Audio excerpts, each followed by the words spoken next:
things that you think's funny aren't funny.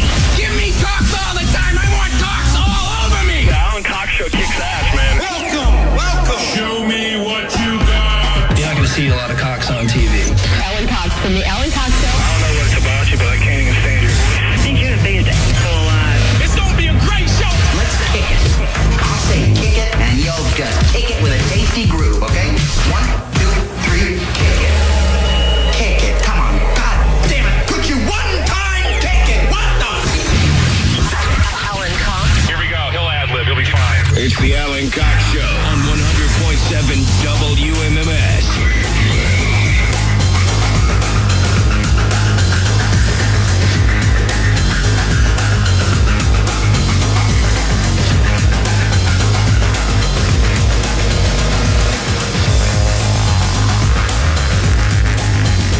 Hey, what's going on, gang? How are you? Good afternoon.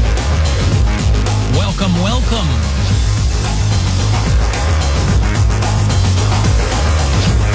See if the gang's all here. Well, the gang's not all here. Mary Santora's out. My name is Alan Cox. Say hi to Bill Squire. He's right over there. Hey, what's going on, everybody?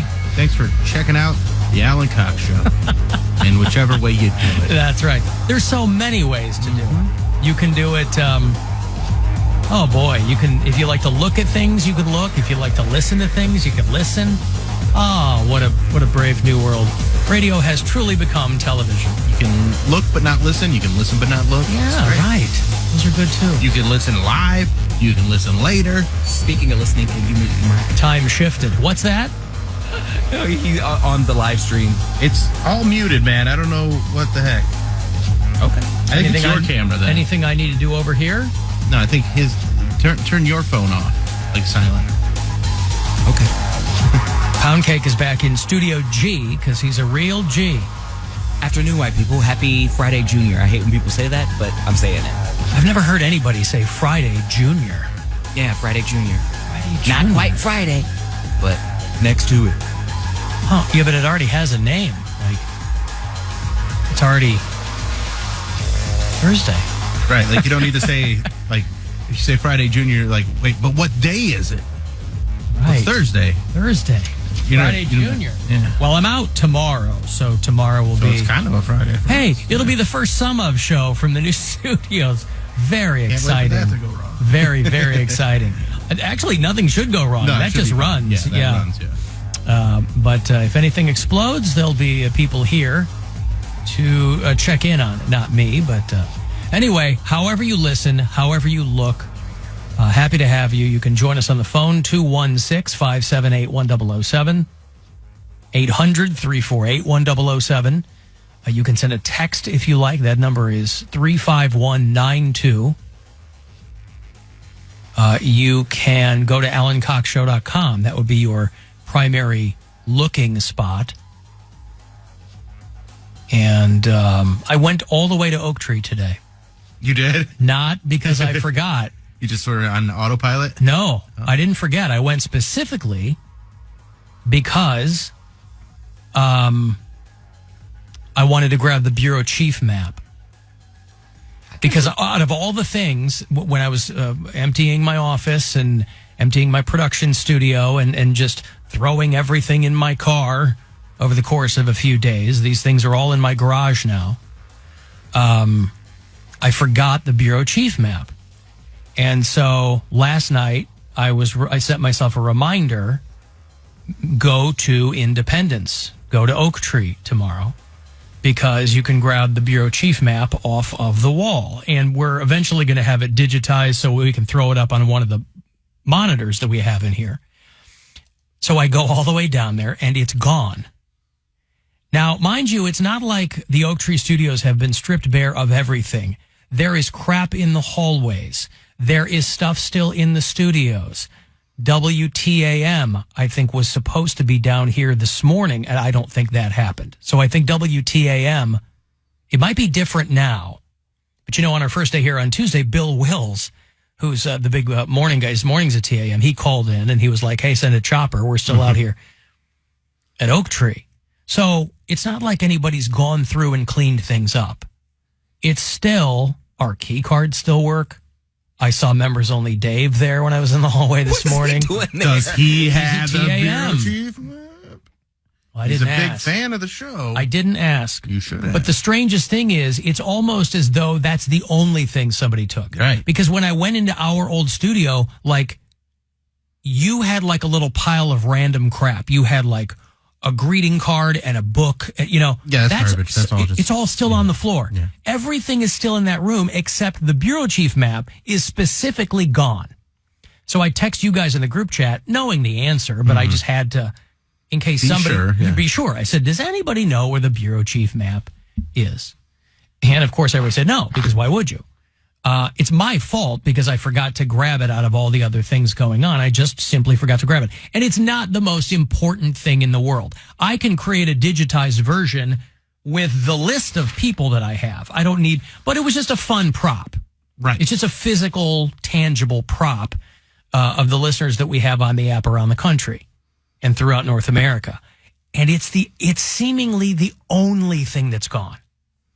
So then weird. it's such a so weird- strange. So then I'm like walking down. I'm like, could somebody have just, even if somebody pulled it off, because in that main, like that big lobby area, there's like a big sitting area outside the old Magic Studios where just piles of RMG stuff, like props and old equipment that doesn't get used. I mean, piles of stuff. Whoever is in charge of cleaning up back at Oak Tree, they've got their work cut out for them. And so I was like, well, maybe somebody just grabbed it off the wall and put it in with all this other stuff. It ain't in with the other stuff.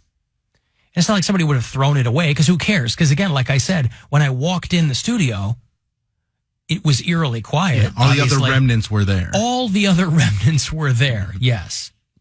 Minus the equipment that I put in there. So I am curious where that is. I don't know where it is. I'm curious too. And if there's two of us that are curious, that would make us Bi-curious. no, both curious. Oh, What? what? Oh, Bill, you've tricked me again. You've tricked me again. And you know where my head is? On a Friday, Junior.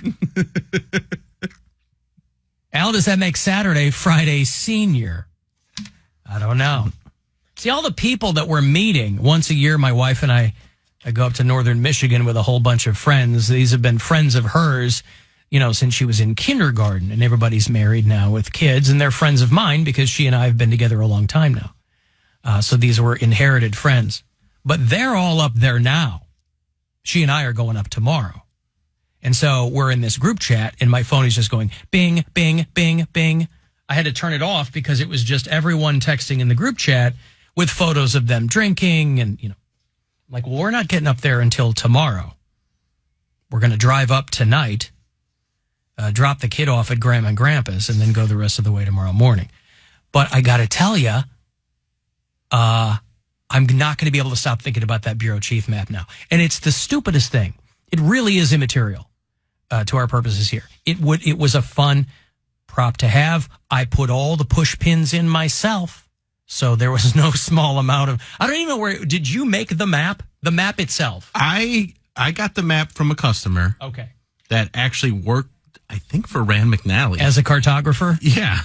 And then I brought it in, and I think I got the foam board, and then Erica put it on the foam board. Oh, okay. So it was a joint effort, right. And so, listen, it's not like Corey Roddick was going to grab it. I think he was, Corey Roddick was crestfallen to leave that studio. Unless he was pissed at you for taking away his mic. He's like, you know what? I know, right? You take away my mic, I Take away my boom arm. Yeah. There's consequences. He's like Jack Black in Anchorman. He kicks Baxter right off the edge of the bridge. Now this is happening. You took something I care about. Right. So, no audio on live stream. Is that me? That might be you. I don't think that's me. Did you click the Yeah. It's on? It's on. Well, I don't see any levels, though. Okay. Do I? Yeah, I don't see any levels. I had it on. Is it turned up? Turned up. I don't know. Do I need to be in offline? I don't need to be in offline for these. All right, let's try this. Yep. Because I turned this one down because I thought that was the one.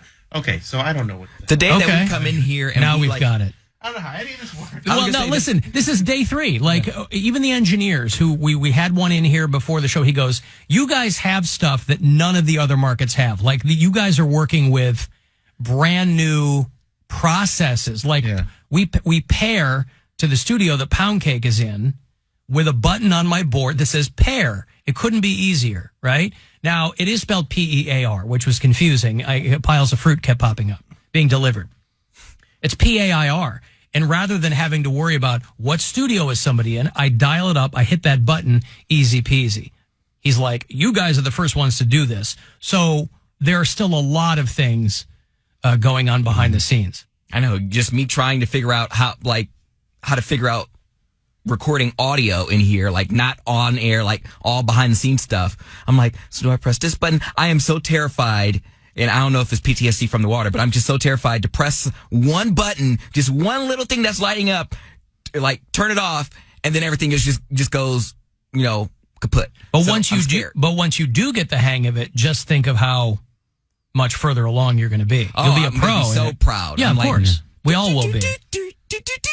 I'm going to be playing Funky Town on What this. is that? Oh, that was Funky That was Town. Funky Town. Oh. You figured out that was Funky Town? Without Of course his it's Funky Town. without his signature sound effect in there, I didn't know what it was. When I walked in. I couldn't place it. I mean, what if it gets real serious and it goes from Funky Town to Computer Love?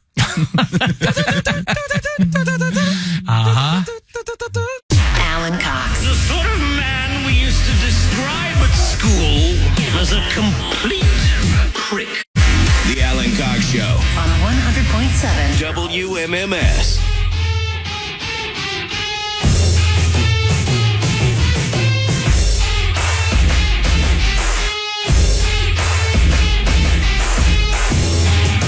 My buddy Steve Byrne is back in Cleveland for the weekend doing hilarities right around the corner from us on East 4th. Ryan Dalton was in here yesterday. He's middling for him. Ryan, of course, going to be headlining on Sunday, but we haven't seen Steve Byrne in some time. I think the last time he was in town, I was out of town. And so he's going to be in a little bit later on. I'm excited to see him, catch up with him. He was your headliner for the last Alan Cox Show comedy tour. We brought in a heavy hitter for the 10th annual Alan Cox Show comedy tour, which was in 2019, right? Yeah. We did it at the Masonic Auditorium, and Steve Byrne's fantastic. So we'll check in with him shortly. He'll be in here, and I'm sure we all get asked if we're going to do the Alan Cox Show comedy tour again, and your guess is as good as mine. I'd certainly like to, but it would be 3 years that we hadn't done one. So that'll be the weird thing, too, is it won't even be simple math anymore. When we start it back up, it'll just be the 11th annual. But there will have been 3 years that didn't happen. Well, why don't we do this? You can just come to my comedy taping, my comedy special taping, September 2nd and 3rd at the Funny Stop, and we'll just make that the comedy tour. You'll be around, right? I'm out of town. Well, we'll just say that anyway. My wife's... You weren't a big part of the Alan Cox Show comedy tour anyway. I'm happy to lend my name to whatever will further the cause of laughter. Okay. My wife's cousin is getting married Labor Day Sunday. So we're gone for a few days because it's another weekend where we're hanging out with some other group of friends and their kids. And since we're going to be in Michigan anyway, and because her cousin is getting married the day before Labor Day. She's like, okay, I'll go to your wedding. Mm-hmm. Except it's a no kids wedding. That's awesome. So best kind of wedding. Unless you have to have a kid, we got a kid, we got to find a babysitter for. Right. We had a no kids wedding. You guys got grandparents. Yeah, but they're invited to the wedding. Oh, yeah. So we got to figure it out. I think we'll have it figured out. We'll pay a cousin or something, another kid cousin. There you go. But you were at my wedding. We had a no kid. The only kids at my wedding were my older kids. Right. And they were still 6 and 10 or whatever back then. So yeah, I guess they were pretty older than probably 8 and 11 or so. My son would have been 12 and my daughter would have been 8. Yeah. And now they're both in college. Hey, how about this Deshaun Watson? I don't know if any of you have really been paying attention to Cleveland sports, but the long and the short of it is there's this guy named Deshaun Watson, and he has gotten himself in quite the pickle. What's happening here is that this guy, turns out, he was doing some stuff. And basically, it's like if your boss walked in and saw you doing something that he or she didn't like. Well, that would have had more evidence. Yeah. And they said, listen, we're going to suspend you. I'm so bored of this already. Like, I know it's big news. I get it, because people were still waiting to hear what was happening with Deshaun Watson. I do understand that. But I guess what they've said is that, so initially they said he's going to be suspended, refresh my memory. 6 games. 6 games was the initial thing. We're going to suspend him for 6 games. Now, my confusion came from the fact that I didn't realize that the preseason didn't count. Right. Except now it sounds like the preseason does count. Because I was trying to do the math on this, and I thought that he was going to end up. So they've suspended him 11 games and fined him $5 million. So I thought, I did the math, and I go, oh man, that means that he'll start against Tom Brady. Week 12 would be against the Buccaneers here on the Sunday after Thanksgiving. But then I saw somebody else go that he's going to be back December 4th in Houston, because Kevin Stefanski, they asked him if he was going to play preseason against Philly this week. He said no. Is he going to be play preseason next week against Chicago? He said no. And so the guy I was following, he goes, so December 4th in Houston. No. So the he's not suspended for the preseason games. It's 11 in-season games. That's what I thought. But what you're not taking into account, the bye week. Oh, so that means that our bye is before week 12. Yes. Or I call it the both week. Okay, curious. so it will be December the 4th then. Yes. In Houston. Man, I would have loved a Deshaun Tom Brady matchup. I mean, that would have been fun to watch. Here's a loophole though that I think I can't possibly be the first person to think of this. Who says they have to be in a row? I think the league has made it clear that they have to be in a row. Because then you're like, sure? we'll suspend him for one game every season for 11 seasons. But you know how like all the stuff Trump gets away with? It's because he finds things that aren't written down, and he goes, hey, nothing says I can't do this.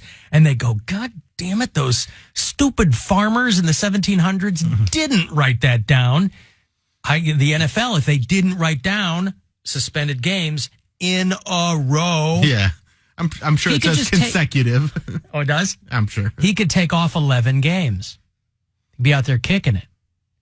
But the whole time that he's still got to stay, like, can he practice with the team? I haven't looked that much into it, but I think the way it goes is for half the suspension, he has to stay away from the team, and then halfway through the suspension, he can start resuming team activities. To stay away from the team. Right. Just from what I've read. Which the team's safe. I don't have any problem with him being around the team. Right.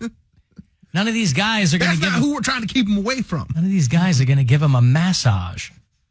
You don't know that.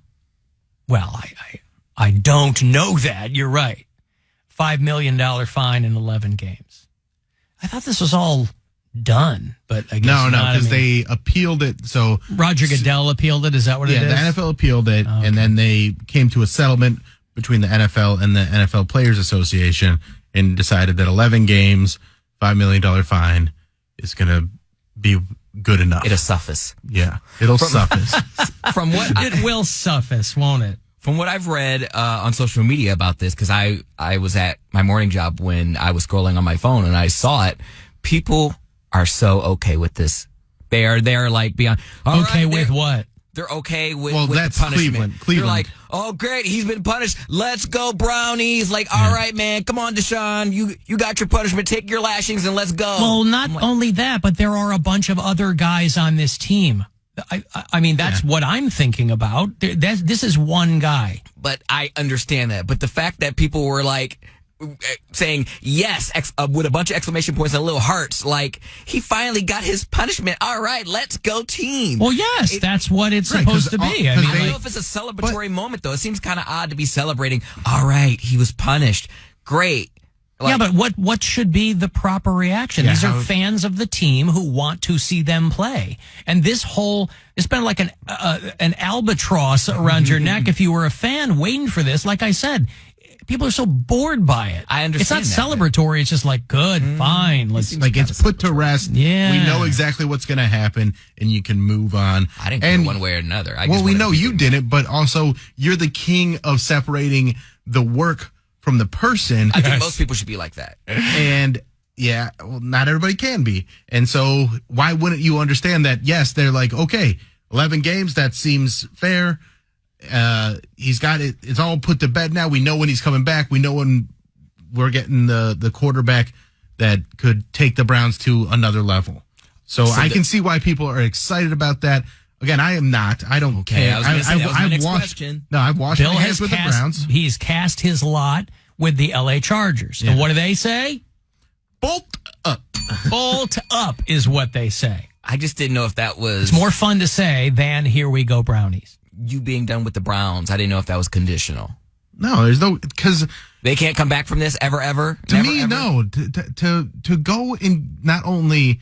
go after this guy that has all these accusations, which these allegations they happened. Everybody, like, it didn't get to criminal court, but he did a lot of these things.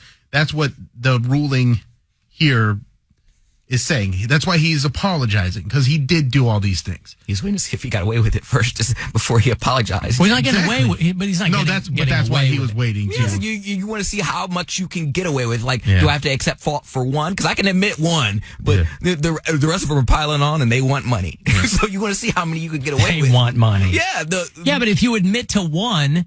That's not true. Don't say that. If you murder one person, that's not the same as being a serial killer. Murder is not the same as getting rubbed off. But what I'm saying is, just because you did something... You have heard of serial killers, correct? Correct. But Ted Bundy's like, that one, but not all these other not ladies. The other ones. I have a type, all right? I like long brown hair. That's why I cut her head off. No, for me, though, I'm done with the Browns because they gave them all the guaranteed money. They said they did their due diligence, and I didn't believe that, and I still don't believe it. That was misconstrued. They said dude diligence. And so many people misunderstood and then just ran with that. So, but I've also said this: if you continue to cheer for the Browns, it's an organization that is storied and it means a lot to people. I don't judge people for continuing to cheer for them. Right. This is just your thing. This is just my thing. So I get why people are excited. I get why they're, like I said, they're separating these things. They're reconciling it however they can. I'm just not doing that. I'm moving on. And, if that makes me less of a Clevelander, I don't care, because there's things that are more important to me than being a football fan. You're just less Bill, not less of a Clevelander. I'm trying to be less Bill. Less of a person. Less Bill. Count my calories and stuff. You know why I don't care where that guy is? I'm focused on the rest of the team, because the Cox Out pregame parties are going to start very soon, and I could not be more excited. Week 2 is that Browns home opener. Now, I am still a fan of those. Yes. Week 2 is the Browns home opener. They're playing somebody. And that week 1, of course, is famously the Panthers. That's Baker Mayfield's spot, and I think he's going to start in that game. Yeah, I think that that news was also made today. Mm-hmm. Like they said Baker's going to start and Deshaun Watson out 11 games. But home opener is week 2 on the 18th of September. And those Cox Out pre-games are going to be back right down the street from here. Mm-hmm. I could come over here, have a poop, and you could just do Week in Cox yourself. Then we don't got to get up early. You know what? Maybe I will. I'll start doing Week in Cox. I'll come down here. I'll do it live like you guys do. Right. Yeah. And then, week 2, the home opener is against the Jets. And what's his name got hurt? The dude whose mom was banging his friends? Zach Wilson. Zach Wilson. Yeah. I have a good friend named Zach Wilson. No, I should he was remember banging this his dude's- mom's friend. Oh, his mom's friends. Yeah. Even better. And then his friend, Even better. his girlfriend, Pogo, what was it? To one of his teammates. To one of his teammates. What do they call that? Like, His bro jumped. I can't remember what the term was that they had, but it was pretty funny. She's a Jersey chaser. No, she went to Maybe she just met one of his friends she liked, and it happened to be one of his teammates. She's for the team. She's really for the team. September 18th, we start up at the Ivy downtown, right here, over West 6th and Lakeside, with Bud Light. September the 18th, 11 to 1, 2 hours before kickoff. I think I was at the last one of those. You might have been. Yeah. This year it's going to be fun because I think the last one's on like Christmas Eve. Oh, that's always nice. That's what's going to bring the diehards out. Yeah. I was hoping to go to the Bears are in town next weekend, and that's usually the one Browns game each year that I'll go to. Except we're moving my kids, I moved my daughter into college. So I'm hoping maybe I can we'll get her moved in the morning, and then I'll fake an aneurysm or something, and then I'll scoot out of town and get back here for the Browns Bears game. I don't know. I'll figure that out. Alan, you should let Poundcake watch your kid for that wedding. There you go. That's a great you idea. know he's very public about his thoughts. If he can't whoop him, he can't watch him. I'm glad you're And we right. don't. Well, that's right. But it doesn't mean he will have to whoop He might. I just need the kid might be well enough behaved that there's no whooping needed. She really is very well behaved, but she might confuse Poundcake too. What if you make it a two-way street where she also has the authority to whoop Poundcake? That's right. Say hello to my ass. Yeah, I mean, I'm an uncle now, so now that I've interacted with my little nephew, and I know that day will soon come where my brother's gonna be like, "Listen, we're going out. Can you watch him?" I'm like, you know my requirements. If I can't, And what if he's cool with it? then okay, I'll watch him. But don't complain. I Uh-huh. don't want to hear it. Yeah. You don't pay me enough for this. Oh, you would expect your brother to pay you for watching your nephew? No, he won't pay me at all. So therefore, I need everything. Carte blanche. Oh, wait. In your mind, if you're not being paid just to do something out of the goodness of your heart You get for what you a get. nephew, Yeah. in your mind, you have free reign to discipline the kid however you like. Correct. Under normal circumstances, to you would charge your brother to watch your nephew. This is not a neighbor kid. This is your relative. Yeah, but all my relatives bad, so it's This is a little kid. How old's your nephew? Isn't he like 18 months old? yeah, he's like 2. Yeah, I think he just turned 2 Right. in June. All right.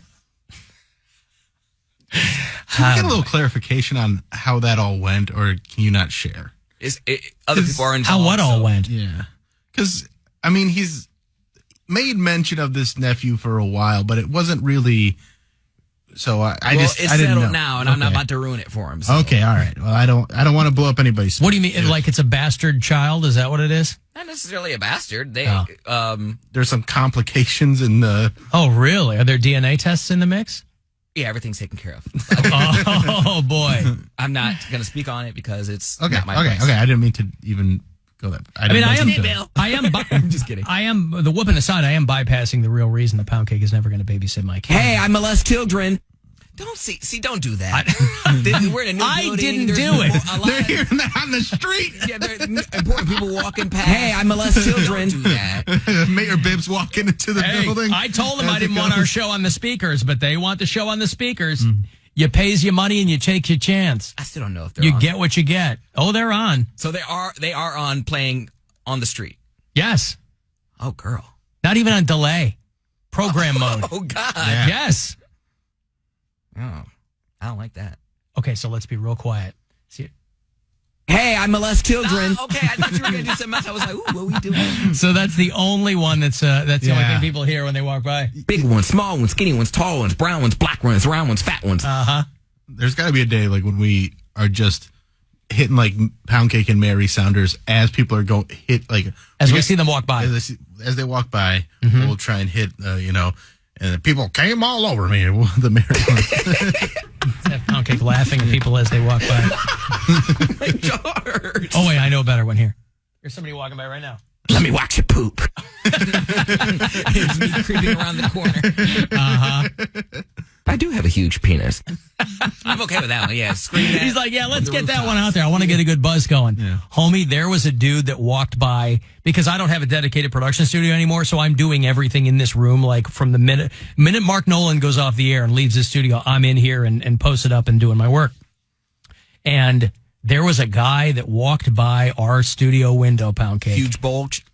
Well, I don't know about that, but I know you like white boys, but I mean, this guy was caramel, and he was tall and thin, and he had like bike shorts on. I was like, man, if Cody was in here, I love how you always refer to me, because you seem like you're gay, but you were checking him out. Clearly, there's people walking by. So yes, I'll look up. You're seeing them. Different than checking him out. You're like, wow, he had the most perfect caramel complected skin. His hair was coiffed. Ooh, he had biker shorts. I didn't say any of that. I just told you what he looked like. And if you had been in here, you would have been licking the glass. I probably would have. That's why I'm telling you. I'm not hating on anything. The point that I'm trying to make is he might have just been a passerby, or he might be somebody who lives and or works down here. You know, see, you're going to find your next boyfriend downtown. You know, it's funny because there was an app I had to have on my phone. Well, you know what? Because I had all the pictures on my phone. I told you I had to delete not a couple pictures, but like I deleted a couple apps. One of them was Tinder, and the other one was Grindr. Because now that I'm on this diet plan or just tracking everything that I eat, I had to download like my Fitness Pal that Mary suggested. Mm-hmm. Wait, you didn't have room for all of them on your phone? Correct. He had to make room for my Fitness Pal. Man. What are you doing? So you got a jitterbug? I deleted the apps that I didn't need. These were apps I didn't use. I didn't use Grindr anymore. I'm too paranoid that someone's going to blow up my spot. So I just deleted Grindr. This is the perfect time to have Grindr now that we're in this new building. We'll get it back. Yeah. So I can bring one back. I just delete something else. But yeah, this would be the perfect time to have it because I used to have it on an oak tree, just let it sit. I wouldn't look at it or anything, but I'm just like, let me see how many messages I get by the end of the show. Because it'll just show that like I'm idle, I'm nearby. Now we work in an apartment building. There's apartment buildings across the street, and most of them got money if you live downtown. So I'm going to bring that back. I'm telling you, this is the confluence of you getting into shape and us working downtown, it's going to work out for you. I know it is. Because yesterday I was just kind of as good as I felt. I was looking back at the live stream, and this angle just makes me look fat. Like I'm leaning back in this chair. These angles oh my God, look at him. He's got a rack. These angles make us all look fat. Don't worry about that. Just count your own. Some of us are just fat, so let's not put it on the camera. I will take a responsibility for me. Well, this angle makes me look awful. And when I get home, I'm like, I look way better. And looking at myself in the mirror, and I'm not even being conceited. I'm just. Why don't we shoot you from higher up? Because I don't. There's a way that we could do that. Well, I would need a different. All I need is my webcam to work, and I'm perfectly with a head-on angle because that's how I look at myself. I'll bring my old tripod back. Well, I was gonna say, if you have that tripod that you took, Poundcake, you can bring that one on. That one's higher. I lost it. You lost it already? He lost it. We just left the studio and he lost it. How did you lose it already? It didn't make it out of the studio. I was helping Mary carry that stupid hot dog roaster, and I had everything in my hand. I had the tripod, I had my backpack, and whatever I was carrying with me. I don't remember. I had a bunch of stuff with me leaving that day. And Mary was like, "Can you open this door? And then can you help me put this into my car?" And I was like, "Sure." I must have set it down somewhere along the way. I don't remember when, but I remember when I got home, I was like, I feel like I'm forgetting something. And I looked at my phone. I was like, damn. I was like, I had that tripod. He can't carry two things at one time without forgetting one of them. I was opening things up and carrying things for Mary, and I forgot about it. I didn't remember till I got home, and I'm like, no what? Good deed goes unpunished. It's what I get. I just recently I used to go into your office and get the damn connector piece for the headphones, and now I bought one off of Amazon. So I was like, wow, I'm making my way. I got my own headphones, got my little connector piece. I bought my $6 connector. Yeah. And I was like, moving up in the world. So up next, I get rid of these moobs, and then I get a boyfriend downtown. Yeah. But no. So sorry, I lost the tripod. So you make me sick. I make me sick. I thought. See, I have to extend. I'm not a fan of brown or browns. Not even a helpful one. You're not helpful. No. You're not helpful. I try to help you, and you just go, I lost This it. At is least I what was we honest. get. At least I was honest. I thought You about had no lying. choice. Well, your punishment is you get that crappy angle, so you got moves. Yeah. What would the tripod lie be? I have no one to got blame but stolen. myself. I literally got home and I was like, he literally gave me this. I didn't have it but 10 minutes. Not to mention, when I spilled my drink in here, I went the entire 7 years at the old oak tree, didn't spill anything Didn't once. spill anything one time. Now, the keyboard was messy, but that was a whole different ballgame. I mean, you spilled a lot of tea. Alan, you have been described by your enemies as evil, insane, manipulative. Who are you? Call the Alan Cox Show. 216-578-1007 or 1-800-348-1007. Oh, hey, there we go. I forgot to put music in. Yeah. Here, I'll give you something here. Hold on. And There we go. Yeah. All right. The band called Intro Knot. They just dropped a new album. I like them a lot. 35192. Shoot me a text. AlanCoxShow.com. You want to watch the live stream? You can do it there. YouTube channel is The Alan Cox Show. Thanks, hey, to Frank Shush for helping out in the video department today. Very helpful over there now that we're back on the live stream. Your Cleveland Guardians squeaked out a win to split that series against the Tigers. Tigers took those two middle games, but the Guardians got like 6 late runs, Yeah. I read.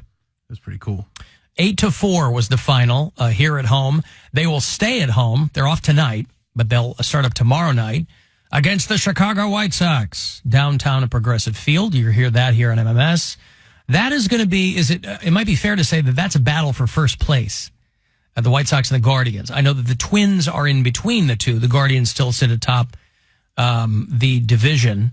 And then there's the Twins, the White Sox, but there, though. they're not playing the Twins. They're playing the White Sox. So somebody could leapfrog and get something done there. Obviously, this is probably a good weekend for me to be out of town because otherwise I would be at Progressive Field with my White Sox regalia on, and I would be cheering them on. But when it's this close to the end of the regular season and this close in the division, I do feel a little a twinge of regret there. I'll be there on Friday cheering on not only the Guardians, but Ryan Dalton. Oh, that's right. Throwing out the first pitch. which is Very going to be exciting. Very exciting. Yeah. Who throws out the second pitch? Usually the pitcher? Whatever pitcher's pitching Pitcher of the that day. team. So there's one, because you know when I did it, the second pitch was that old guy. Yeah. The dude who smoked me. Sometimes there's that. Sometimes there's two. What if they team him up with somebody else? I guess we'll find out. I guess we will find out. Hey guys, Brendan. Bill, the term you were thinking of is a homie hopper. Yes, that is homie hopper. Thanks. Hate the show. Bye. I never heard homie hopper. Homie hopper. That's when you are, explain. So in this instance, it's when Zach Wilson, the quarterback for the Jets, his homie, his girlfriend hopped from him to his homie, making her a homie hopper. I see. Though, like say your high school sweetheart, Or your ex-wife. Okay, fair enough. You know how weird it would be. Then. Come on. I'm just saying. I know. I know. And then your best friend, or like even I know siblings that have done this to each other. I don't actually. My brother actually did it to me when we were in middle school. Luckily, I was gay and he knew I was gay, so he knew it wouldn't hurt me. But still, I do know siblings that have. But then he wasn't really doing it. It kind of diffuses any kind of the tension there. It doesn't matter. At the time, I wasn't out, so he didn't know how that would hurt me. You were trying to front. Yeah, I see. Had this sexy Puerto Rican girl. Oh, she was so hot. I mean, is there any other kind, really? And she liked me. She took a liking to me. I told you, girls loved me for whatever reason. Maybe they saw They me. knew you were gay too. No, she wanted to smash. I would Sure, also she did. like to point out that when he C-blocked me, 2 sexy Puerto Rican girls. Oh, that sucks. You say there was 2 sexy Puerto Rican girls. You C-blocked me from a threesome, and they were both. Had you Puerto just Rican. told me I had these 2 sexy Puerto Rican girls, I would have been like, oh, bro, Okay, I'll leave it alone. I was not hanging out with you guys for a reason. I said, hey, you could have just said two sexy Puerto Ricans. I told you guys I had people coming over. I thought it was just white chicks. Why does that matter? Because it does. I wouldn't like a Puerto Rican. Are you nuts? Oh, come on. Are you nuts? The key is to try and play it cool. That's when deep voice Poundcake knocks on your door. That's what you're going to get. And it was also my graduation. You didn't party. even take your own advice. You said the key is to play. The party was over. I was having a whole separate party. My after party was great. Then it's the hotel lobby. Yeah. I don't even know if that hotel is still alive. I want to go return to the scene of the crime. What hotel is that?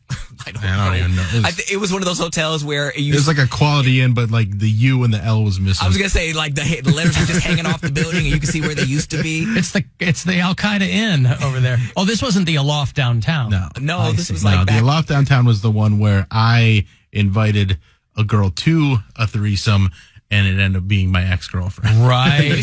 Where she catfished you. Yeah. If she was a Puerto Rican, I'd be dead right now. Wow.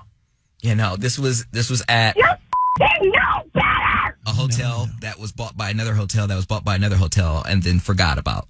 And rooms were like, what, Bill? I don't know, $60 like $50 a night on a Saturday. This is how bad it was. When the vacancy sign is always lit. We wanted to go to the... And I was trying to find another hotel to stay in that was near that one, but there weren't any options. No, it was by Midway Mall, which isn't even a mall anymore. Where is that? Elyria. In Elyria. I love that. Oh, it was so great. Yes, I love that hotel. You read that article about your girl, Wendy Williams? About her being married to a police officer or what? No, about they had to repeatedly keep telling her that she had been canceled and she just wasn't getting it. Because she's having a hard time with some things. They were like, the people who were at the production company were like, we kept telling her that because she had been gone, there'd been this back and forth over her health and that the show, they wanted to move on to something else. And that the company that distributed her show said they had to have multiple conversations with her to tell her that the show was being canceled. It was the 13th season. It should have been on a long time. And all of a sudden she was gone a lot because she had these health issues and whatever. And they were like, look, we haven't heard from you. We had to make a decision. She wasn't calling them back. And so they kept kind of kicking that can down the road. And then they went and they got Sherry Shepherd. They had kind of revolving guests for a while, people who watch that show. And then they got Sherry Shepherd. She jumped ship from The View. I think that's the show she was on. And they were like, Wendy Williams, she couldn't seem to comprehend what was going on. She was like, well, what's going to be on at 10 o'clock? And they said, well, Sherry Shepherd's going to be on at 10 o'clock. And she kept asking them, well, then can I go on at 11? And they're like, no, you're done. We just wanted to make sure that you were okay, you know. I don't believe these people. They messing with Wendy. They messing with her money. Yeah, but now, no matter how big of a deal you are, you can't just like go away for 9 months and then come back and go, all right, ready to do this. People do it all the time. If you're sick. Yeah, if you're sick, but you also can't, I mean, it doesn't sound like she was calling people back. I mean, if you're sick and you're laid up in the bed, I don't know if you have a set schedule where you have calling hours. All I know is... But you're also not working an office job. If you're sick and you're on television, I understand. Like, they've got to move on. I understand. And you also are not showing that you are healthy enough to do that show again. Like, if she came back and she's like, over on I'm camera. all good, I can go get back to this, because she still has an audience. She still has a following. So if she could go on TV and do this show, someone would scoop her up. Someone would. I don't know if she has like a non-compete or anything like that. I don't think it just seems like it was a snowball effect. Like, okay, so she fainted. I remember the day that she fainted because my phone was blowing up. So she fainted. Then her husband came out with a mistress and had the baby. And then she had to fire her management, which was also her husband. So she got divorced, fired her management, and then she had all these health issues all at once.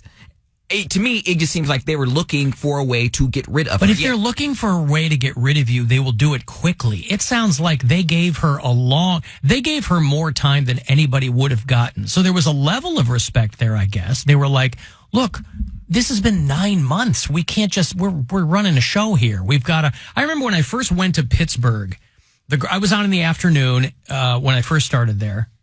And the girl that was on after me at night, she was on 7 to midnight. Now, again, it's a little different because she was just playing music, right? She's a disc jockey. She's talking a little bit in between. And I remember one of my first appearances, I had gone, it was a nighttime appearance. And so I had gone to do my appearance, and she was on the air because she came on after me. This is after my show. And on my way home, there was somebody else on the air in the middle of what would have been her show. And I called the hotline because I knew the guy. I go, what the hell's going on? He goes, oh, she flipped out. She had a panic attack or something. I mean, this is, before everybody was talking about panic attacks. This is, 99, 2000. And she left. She walked out in the middle of her show and she left. And I go, okay. Is she okay? Yeah, I think so. I didn't know her that well, but, and I was brand new at the station. I'd only been there a couple of months. And so she left. And she was gone for like months. And I'm like, are you guys going to replace her or, and they were like, no, she'll just, when she wants to come back, if she decides she wants to come back. Now, it's different, obviously, than having a syndicated television show where your name is on it. But I was just like, wow, they're really giving her a long leash here to figure out what she's got to figure out. I think they're afraid. And she eventually came. What? I think they're probably afraid they'll get sued. Like, I was dealing with mental issues, or if she has some type of chronic condition that she didn't inform. You might be right, but again, you might be right. But it was just very strange. We're like 7 or 8 months later, she's back in there doing the show, and I was like, wow. And then she quit for good, like a year later. To me, it's bananas. People, and I understand it counts as an illness. I'm not discounting it as an illness, but people who really are like alcoholics, and the company is now on the hook for paying for treatment. There's a process in which they let you go. Like, you have to go to treatment. You have to have a certain amount of days sober. Like, you have like a sober coach at work. Like, and then the company's fitting the bill for stuff like that because they can't just fire you. The company's what? Fitting the bill. Footing the bill. Footing the bill. Putting the foot before it in the bill. Yeah. Footing the bill. And they have to do all that stuff before they fire you. So to me, that was odd. I was like, that's happened with people on our station. I know, but I just find it odd because to me, the company is trying to, what do you find odd about it? That the company has responsibility in that situation? That the company was not responsible for having you become an alcoholic. Now, if you were born with something, like if you were born with a mental disability, that's one thing. But if you're an alcoholic, you don't know that until you start drinking, correct? I mean, I would think that if you have an addiction to something, you're not going to know until you start imbibing in it. So, yeah, that's probably But no, I'm saying, with my psoriasis, I have no control over it. I was born with it. And then, no matter what happens, regardless, I'm still going to have psoriasis. If you never... But it had to be diagnosed to you at some point. Yes, but it was diagnosed because the spots were showing up. If you never would have masturbated, it never would have happened. That's God's way of punishing you. Right. Next, it's going to be monkeypox.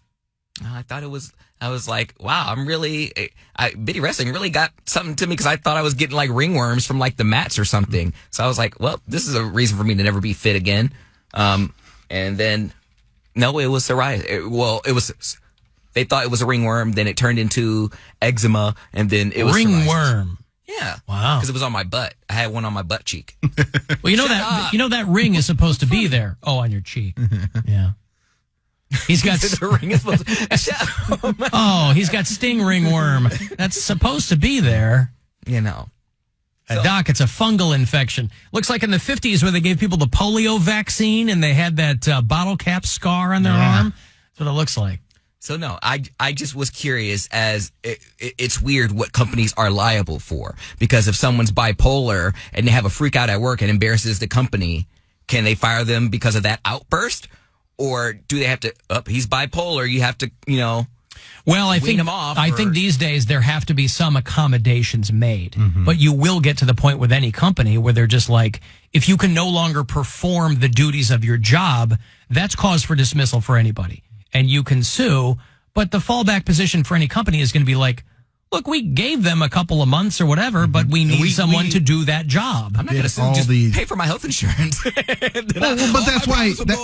But that's another argument for universal health insurance, because it shouldn't fall on the employer to be helping someone through these situations. In my opinion, I think that there should be a health system in place so if people need help with these things, they can get it. It shouldn't be tied to your job. Exactly. There's a lot of people who keep a job they hate because they have benefits. Yeah. And it shouldn't be like that. So question. So for someone like me, could I double up because I have 2 jobs? So I'm like, all right, so iHeart, y'all responsible for this. You get 1 leg of my psoriasis. Well, where do you get your health insurance from? 1 leg. But you don't have benefits with both companies. No, I have benefits with one, but right. So you don't have benefits here. But I'm saying I had to ask for it. So had I not gotten that, like I pay for it because I'm a part-time employee. So usually part-time employees don't get health insurance. They don't get benefits, but I sought it out because I needed something, even if it's the bare minimum. But I'm just saying, if I didn't have that, then where would it go? Is there tiers of responsibility? Because you're going to be crying tears of responsibility. That's a situation where if you're a part-time employee, it usually doesn't even fall onto the employer. Y'all partly liable. But there are... He's just our looking... company's different, though. He's looking for somebody to fit the bill. Yeah, to fit the bill. That's you can fit the bill on one little invoice, and I'm going to mail it to you. Yeah. But iHeart, because of certain aspects of the job, like, I think, I don't know exactly how this all went, but I think they went above and beyond to try, and I don't know if this was Rover or iHeart, but they really tried, I think, to help Nads with his situation. Oh, yeah, this company has a very extensive, like, mental health, as far as benefits go. They've... You know what I... And you don't even have to have the benefits to... That's right. Use those, because I think there's like a division of the company that deals with it or something. Well, what I learned from Wendy Williams, I was watching some documentary of hers, and she told me back in the she told them through the television. She said in the documentary that back in the day, when just Cody listen right now, she had She had a full blown cocaine habit, and she said back in the day before she started radio, the radio stations would pay to send a DJ to rehab. But she said by the time I got into the radio, there was no money left for that. So you were pretty much on your own. So maybe that's come back around full circle because companies are so afraid of getting sued now. But she said, yeah, they would legit send you to rehab because if you were like a premier talent that they were kicking out a lot of money for, yes. It was sex, drugs, and rock and roll. Well, and back then it was like record label guys bringing you the cocaine. So it was all kind of an internal thing, but Yeah, so that goes back to, did the company facilitate your illness? That's right. Okay. Yeah. So if I'm stressed out, I'm like, I wasn't so stressed till I started working here. Listen, man, for me, the golden rule of showbiz is always don't get sick. It's been ingrained in my head, and I'm old, and I've been doing this a long time. But those old school rules, man, I still have those in my head. Don't get sick, because they will find somebody to replace you. And sometimes you can't help that, but, What? Mickey Mantle replaced who? Steven Tyler in Aerosmith. No. Wally Pipp. It's a classic story. Wally Pipp was, I think, the first baseman for the Yankees. He gets injured, and they're like, this is a bummer. Wally Pipp's a really good player for us. He gets, then they call up Mickey Mantle, and guess what? Wally Pipp didn't get his job back. Right. Nobody remembered who Wally Pipp was because Mickey Mantle. I've heard that story a dozen times, and I keep forgetting his name. Yeah. Alan Cox. He's been asked to leave on multiple occasions. Get out! He does that whole, I can't hear you. It's too loud in here. thing. 100.7 WMMS.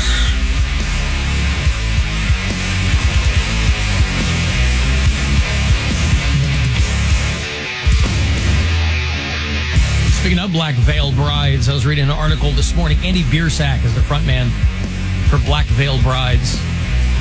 They started in Cincinnati, I think. He was calling out their fans for being awful to each other on social media, saying, hey, knock it off, guys. Calling out fans, spewing mean and hateful S-word for poop. I mean, what's going on? He's been around for a while. You think that he would have been aware of this. Maybe it just got too much. He asks their fans to consider the effects of their posts on other people. That's sweet. Listen, there's nothing wrong with trying to get people to maybe focus a little bit more on that. But it's also, it's not naive, but I mean, you know, if you're in that position and talking to your fans, he's like, listen, man, this is not the, we're out here trying to tell people that you can, rock and roll has always been about community. And he doesn't like people seeing their fans spewing mean things to each other. I'm no saint, but I don't like seeing people using photos of me as their avatar and then spewing awful things to other people. So there's a little bit of self-preservation in it too, because I'm sure it'll come to his attention. You know, sometimes people who are big fans of bands will use a member of that band as their photo. Because honestly, a lot of those people, you don't want to see what they actually look like. So they're smart. I've never met a fan who was anything but kind in person. But online, I don't want to see my own face associated with such baseless cruelty and bullying. Boy, speak out. Very fed up with people. Online, Black Veil Brides fans. There are probably some bands who don't care what their fans are doing. I think it has more to do with the fact that they're using his photo. Yeah, that's probably not than anything else. Yeah. Hey, guys, just FYI, when you put my photo out there, hey, you can leave us messages still on the After Hours line. It's 216-986-8903. Alan, Calvin, Kent, listen to the podcast from yesterday. You guys were talking about the measurement debate of fathoms and leagues. And so I got my Alan Cox Show, dictionary out here, and I'm looking for a conversion, maybe not a dictionary. I'm looking for a conversion of fathoms to 3 cars long, deep, and wide, to see how big the hole would be that Poundcake would have to dig to save Michael Jackson's. Okay, love you, bye. That is an interesting. Figure out the conversion. Yesterday we were talking about fathoms and leagues and all kinds of nautical measurements, and also, Poundcake went to phantoms. Poundcake, turn your camera around. There you go, bud. Hey, Cody, when the line is blue, that means you're talking to him? No, that means they're calling. Oh, they're calling. When it turns orange, it means I'm talking to them. And then when you put them on hold, I'll see them on hold. Correct. Gotcha. Okay, I'll let you do your thing. I've got some food news here. Something that happened in Columbus. You know, Ryan Dalton told us a story yesterday about a package that came to a neighbor's house or his house or something, and it contained a giant pillow-sized shipment of marijuana. It's like a FedEx box that had been dropped in the neighborhood there, and no one had come to claim it. There's a guy in Columbus who got pot at the bottom of his DoorDash bag. And I don't know what he ordered. Oh, are we not supposed to do that? I mean, you do what you want to do, right? I was scared at first, to be said, but I wasn't really surprised. DoorDash, come on. DoorDash. Yeah, why is nobody picking that up? They have it in Colorado. Yeah, they have it in Colorado. You can get weed delivered. DoorDash, really? Well, you can get weed delivered in Colorado and Nevada. Oh yeah, I mean, LA, stuff like places that. where they have dispensaries every 5 feet. I still have PTSD from me buying that stupid those CBD, those joints, CBD whatever. joints. I don't even know. Only Poundcake would get PTSD from pot because it's supposed to chill you out, but it gave him post-traumatic stress disorder. Because I got scammed. I just you know what's good for that? Pot. I got scammed. So whatever. I don't think you got scammed. You just didn't ask enough questions. I did. Because I walked in. I said, "Do you have gummies?" And they said no. So no edibles. I was like, not cookies, not brownies, not anything. And they're like, no. I was like, well, do you have blunts? And they were like, we have these little joints. And I'm like, they look like little matches. I was like, what are these? And what are those? Have you tried actually smoke? What'd you do with them? I smoked them. Okay. Well, then what's the problem? They Where does the trauma come in? Because they weren't real. It was like a Well, it's stale CBD. cigarette. Yeah, it was like a CBD probably, or like a hemp. There's probably no THC in it. Smoke weed every day.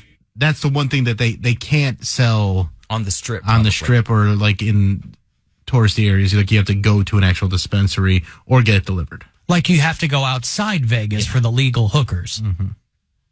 Whatever.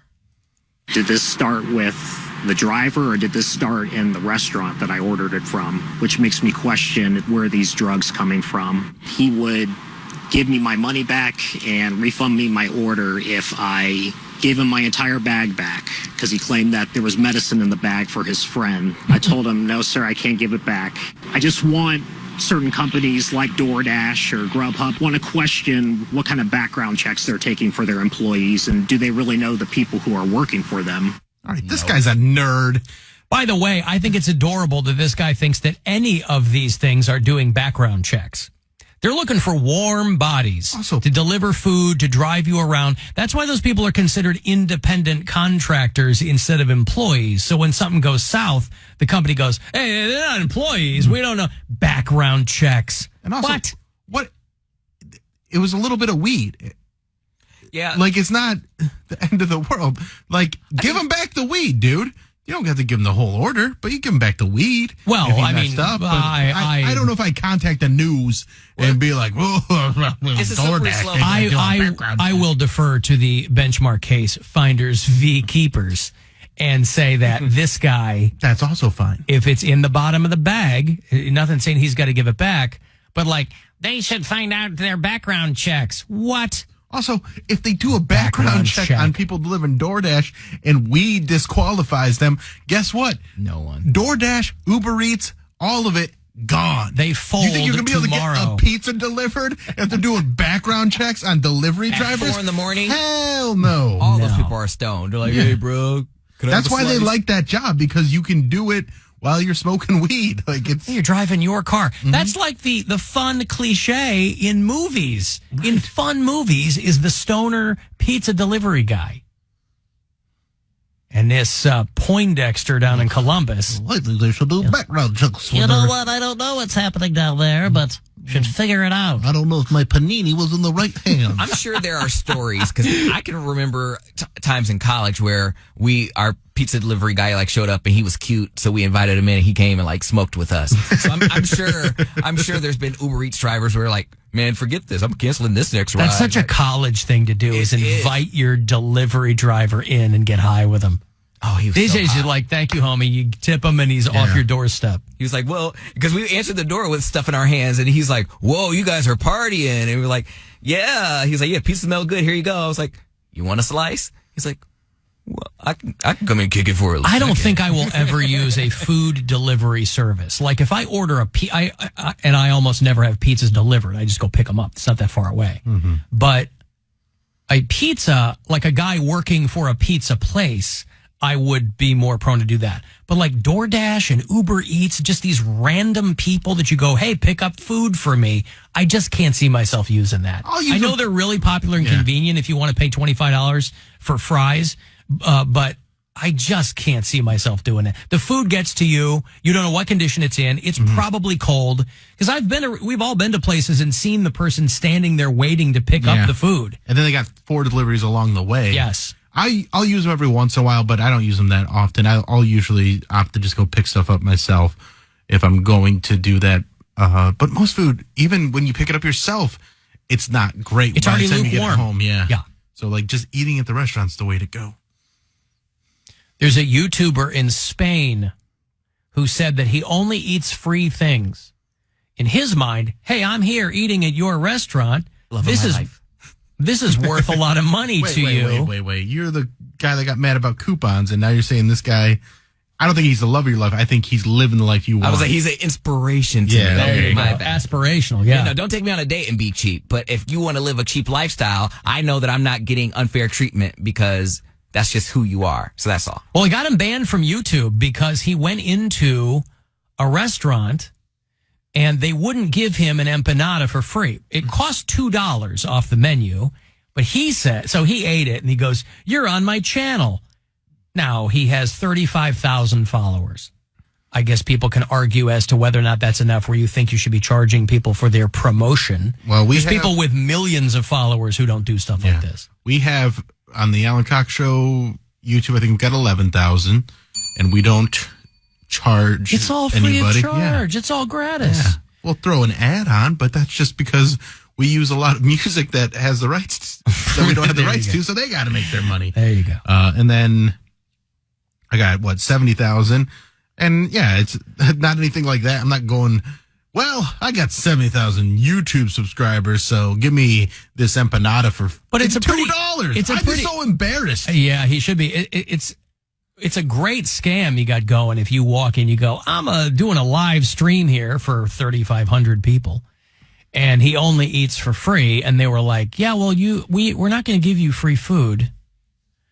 It must have worked enough that it was a way to get things, but also, nah. Yeah, when he goes to leave, the waitress goes, "You owe me like $2.50 or whatever." And the guy goes, "Well, we have a problem then because I have to charge you for this promotion that I've just made for you. And that's going to be about $2,500. And she's like, "We're not going to give how you many free subscribers food. does he have? 35,000. Okay. She's like, "We're not going to give you free food. You walked in here." And he's like, "I promote places and show them off, and I'm not going to pay but you you for have that." to have an agreement. We don't just get to. We don't just have people send us commercials and we go, "All right, we're playing these ones today, and we'll send you a bill." That's what this guy said he was going to do. He said he was going to send the bar an invoice, and YouTube was like, "No, we're going to block your channel." So something tells me this guy is going to have to start paying for food. Oh, no. Or go to Twitch. Hey, maybe Poundcake should go on Twitch with that rack. Start playing video games. You're so rude. No, you said you had moves. I do. Well, okay. You So call get me out like that. I'm working on it. You said it. So get on Twitch. Start playing video games. I don't want to get on Twitch. All right. Got enough stuff to do. Hey, Mike. Hey. What's going on? What's up, guys? How are you? Good. Hey, I was just calling. I'm an ex-DoorDash and Uber driver. You guys had said they don't do the background checks, and they definitely do. I got let go for something that happened 20 years ago. Ooh, what'd you do? You did? Really? Well, so wait a second. But if you had the job, then what kind of background check could they have done? Well, that's what was annoying about it. I worked for DoorDash for about a year. They let me go after the second time they ran my background check. Uber, I worked for them for 2 years, and then they let me go for the same thing, for the background check. Okay, so, but what I'm saying is they didn't do the initial background check didn't keep you from getting a job with them. Yeah, that's what's confusing about it. Like, why did they, why did they do a second background check on you? Well, what Uber told me, because DoorDash, I was like, whatever, I still had Uber. But what Uber told me was because they changed the laws in California on background checks. I see. So they had to start looking for more specific things rather than just a blanket, I called it trimming the fat. I think there were too many drivers and they needed a reason to get rid of some. Huh. Yeah, that's the only reason I could think of. But you know what's... Uber's been bleeding money from day one. So this whole trimming the fat thing, it's never been profitable. So I don't know, what their whatever. I don't know how that whole thing works. But so what do you do now, Mike? Do you work for another delivery thing or no? OnlyFans. No, I'm a union carpenter by trade. That was just my secondary. But boy, you make some killer money, dude. I was making like $1,500 a week off that on the side. I understand. My son said he was going to be door dashing there on campus, and he said he was making some bank. Well, here's what's ironic about the whole thing. I'm going to pick up orders, and you should see some of the people that are picking up orders. I mean, they look like straight homeless people off the street that stole a car. Well, that's why I assume there's no such thing as background checks. They're just looking for warm bodies. They're looking for people with working cars and whatever. So, okay, thank you, Mike. I appreciate the call. There's Mike out in Menor, union carpenter. He's doing man's work. And then you pick up a couple extra ducats here and there, delivering food. That would just make me nervous. I think if I had to do it, I absolutely, obviously would. But I never had a job delivering pizzas, just going up to people's houses and hoping for the best. Here's some food. Do you have money for me? Rather than like them taking the food and slamming the door. And a dog, sick their dog on you. Who wants that? I remember years and years ago, I had to have been in high school when there was a story in the Chicago Tribune about this a guy in the suburbs who had been delivering pizzas and then robbing people or something. I don't know what it was. So the police in this particular suburb, wherever it was, they sent in they had a dog that was going to sniff out the perpetrator, but they sent in a decoy, like one of their own guys dressed as a pizza guy, and the dog attacked the wrong guy. The dog, rather than attacking the people at the house, sorry, it wasn't a pizza guy who was ripping people off. It was a house ordering pizzas and then ripping off the drivers, right? So the cops are like, oh, we're going to dress up our guy. You send him in, right? It dresses a pizza guy, and we're going to have a dog that's there too that we're going to use to secure the scene. And the dog, I guess not trained enough or got confused by the food smell. I don't know. The dog attacked the decoy pizza driver and the dog was doing his best. Ripping him to shreds. Yeah, right. But also, I feel like they still could have made an arrest. If they did the people try and rob him still? I don't think it even got to that point. I don't know why you need to get or the they dog slipped out involved. I don't know either. This would have been 1984, 85, something like this. A long time ago. I was in high school. I don't know. I feel like if that's the situation, you let them, you take the pizza, let them rob you of whatever it is, and then when they feel like they're comfortable and they got away with it, then you go in and be like, hey, you just robbed us. We were the cops. You're busted. Swarm. Yeah, we don't need to bring a dog into this. Yeah. Also, listen, this is really going to affect Italian restaurants or anybody who likes cooking at home, that one of the current climate change victims, tomatoes. California is the world leader in processing tomatoes. Tomatoes get used in everything. And they are, because of the water crisis, your spaghetti sauce and your tomato-based items are under threat. Are we going to make the gravy if we got no tomatoes? Hey, it's a tomato apocalypse. How are we going to deal with this? Now I got to start gardening because you can't grow tomatoes in California? How am I going to grow my own food quickly enough to get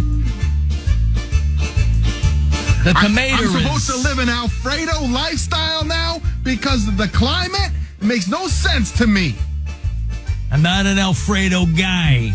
Even my Uncle Alfredo isn't in favor of this. He wants something to do with it. He likes the acidy pasta that you get when you have tomato gravy. He doesn't want Alfredo sauce. It's too creamy. We picked the wrong year to stop being avocado farmers. We desperately need rain, said Mike Montana, head of the California Tomato Growers Association. They are growers, not showers. That's their mantra. And they said that they're having a very, very hard time. And you're going to see more things like this. You know, I saw that there's farmers in Europe that are destroying their own crops so that they can sell cows because they just don't have enough water to sell their normal crops. They can't get anything to grow. And so they're just like torching their crop. Yeah, cows it is. This is, what was it? The Interstellar, where they had one of the last working farms, right? And then they had to make the decision to burn a bunch of their crops because it was unsustainable. Yeah, can't grow. Oof. Anyway, the tomato apocalypse is upon us. Ew, there's your food news. Hello, we're glad you're here. If you need assistance or just have a question, our associates will be glad to help you anytime. Call the Alan Cox Show, 216-578-1007 or 1-800-348-1007.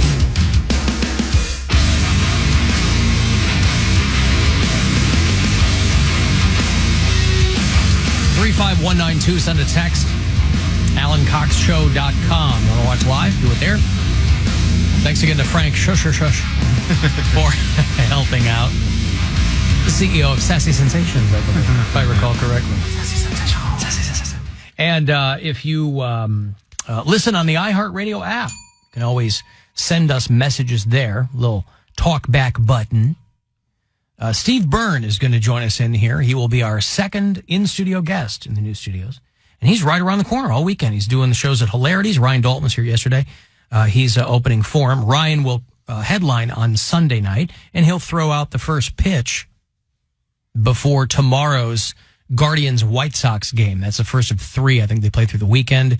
Guardians are off tonight, but the Guardians and the White Sox are... White Sox are at 61 games, and the Guardians are top of the AL Central, 63 games. So if that goes lopsided for the White Sox, or the Guardians, rather, they could be kind of neck and neck there. Kind of flip it around. Yeah.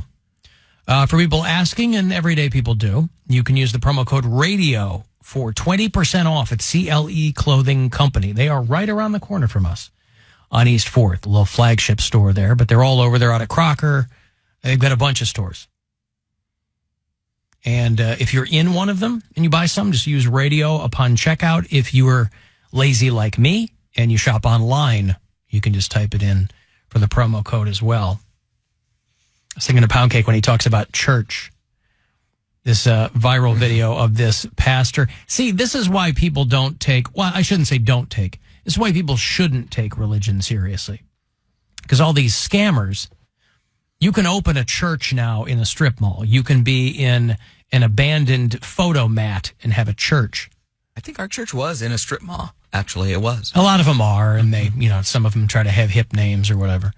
But this guy is screaming at his congregation because they won't spend the money to buy him a watch.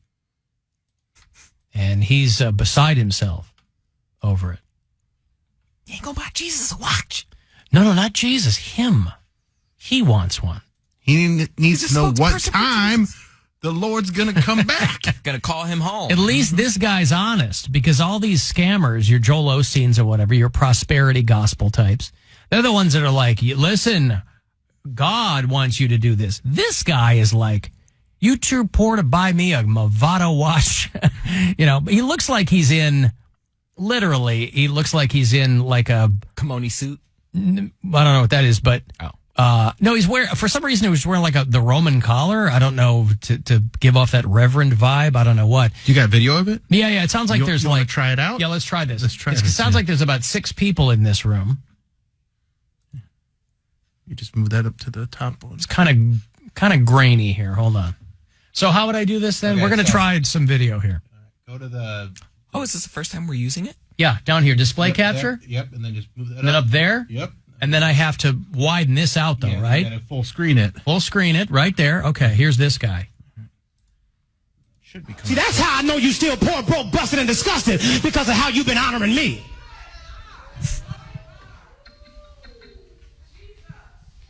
I'm not worth your McDonald's money. Come on. I'm not worth your Red Lobster money. I ain't worth your St. John Nick. Y'all can't afford it no how. I ain't worth y'all Louis Vuitton. I ain't worth your Prada. I'm not worth your Gucci. You can buy a Movado watch in Sam's. Yes, you can. Now switch us back. Switch us back. I love it. I prefer the tube full of demons guy. The tube full of demons guy? Mm-hmm. There we go. Yeah. Hey, we did it. We did it. Learning every day. Tube full of demons. Why would I want to fly public and be in a tube full of demons? Fly commercial with a tube full of demons. The guy is old school. This is new stuff. And I love this. Like, you can buy a Movado watch at Sam's Club. I'm like, he makes a good point. You can get one there. This is Church at the Well in Kansas City. That is Pastor Carlton Funderburk. He certainly is fun. And putting the fun in Funderburk. He deleted that clip and has since apologized. But I'm having a hard time, it's funny, but I'm having a hard time following the logic there. Why is it on everybody else's, he's like, you can't give me this? What does he have to do with anything? I thought it was supposed to be about, I don't know. I can't keep track of these con men. In order for him to preach the word of God, he's got to look real good. And he's not going to look, an Apple Watch is functional, but he needs a watch that's going to tell people that he is chosen by God to spread his word. Because I believe if you look at what was preached in the New Testament, Jesus was all about appearance and he's all about being flashy. That's right. God's hype man. He's got to, promote the word. You wouldn't want to promote someone who didn't look good. You wouldn't want to do business with that person. That's right. He's trying to do business and move and shake for the Lord. For the Lord. I believe in the first letter of St. Paul to the Flashalonians, it was made very clear, thou art to be flamboyant in your appearance and your speech. Make sure everyone payeth attention to you. The one thing that got me during a sermon, I'll never forget it, because I'm like, man, you really do have faith in the Lord. The pastor was talking about, she was like, I don't have no alarm clock. If you're a believer in Christ, you don't need no alarm clock. God wakes me up every morning. They're like, Jesus wakes me up every morning. I'm like, so whenever I was thinking about it, I was like, damn, you really do have to have faith. Like, if I have a meeting tomorrow morning, you're like, you should believe in God like you believe in your alarm clock. If you believe your alarm clock gonna wake you up every morning, and not Jesus, then you ain't got no faith. I'm like, but I don't want to be late for work tomorrow. Like, I set my alarm clock. I was like, wow. My faith has never been tested like that, to where if I have a special engagement where... The Kramer thought it would work for him and it didn't work. He overslept. I bought that Mariah Carey alarm clock. Every morning that wakes me up. It's not the pound the alarm. Huh? It's not the what? I said I still have the pound the alarm. Nicki Minaj. You still have that? Yep. Yeah. It doesn't go away. That's how Poundcake gets up. That's not a bad way to wake up. I would never have that much faith in anything. To think that I could wake up without an alarm if I really... She was like, anywhere I gotta go, Jesus is gonna take me there. So if he don't want me to go, then he won't wake me up. If he need me to be there, Jesus is gonna wake me up. I was like, ooh, she right. Whatever happened to God helps those who help themselves? What's this taking that's a very Jesus take the wheel approach to life. All right. But...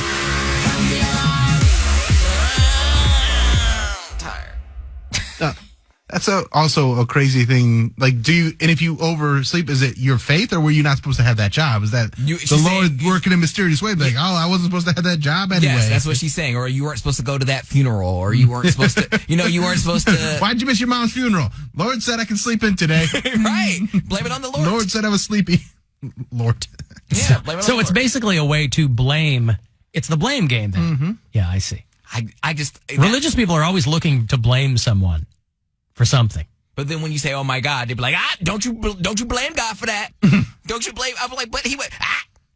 It's almost as though there's no consistency in what people are trying to get across. That's crazy. If Jesus was anything, somebody says, he was punctual. There you go. Alan, I have heard multiple rumors that Vincenza's, which is closed on the other side of us, right? That pizza place closed. That it's going to reopen?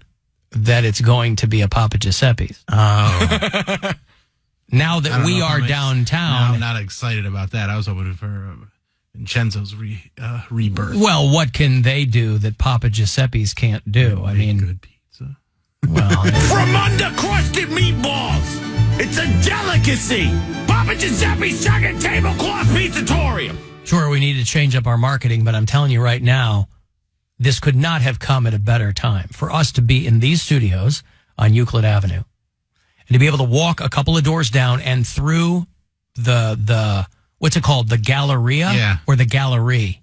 The Galleria. I think that's the Gallery. The Galleria, yeah. And emerge on Prospect on the other side, and for there to be an empty pizza shop it might be time to resurrect Papa Giuseppe's. So, especially if this person has, quote unquote, heard from multiple people that's what's going on. I'll believe it when I see it.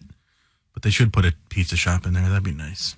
Hey, if some guy's beanbag touches your deep dish, you get $1 off. Papa Giuseppe's Chicken Tablecloth Pizzatorium. I mean, we do have Pizza 216. Yeah, up the street. And then there's Citizen Pie over on East 4th.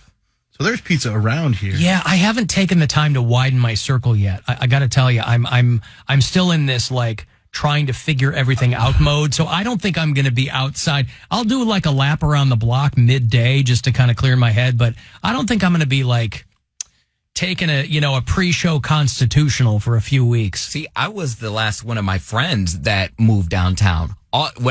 Everyone told me, like, once you move down here, just hit me up. My friend works for Rocket Mortgage. She's like, oh, we can get dinner together. My old roommate works down the road at some bank or whatever. He's like, oh, you're 10-minute walk from me. He was like, just hit me up. I'm like, man, by the time I leave the studio, love what I do here, but it is a long day for me, and I am ready to go. I don't want to linger. If we have a game or something planned, that's one thing. I can have snacks and kind of, enjoy myself that way. But I don't want to linger and walk downtown. What am I going to see?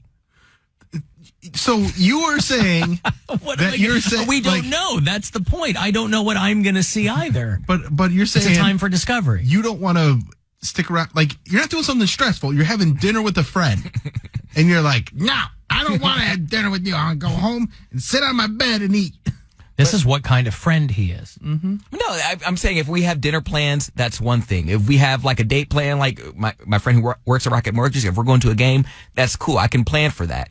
But if you just want to meet up and just like walk around and, see your new surroundings? No, it's downtown. Well, we know what the surroundings are. We've been downtown before.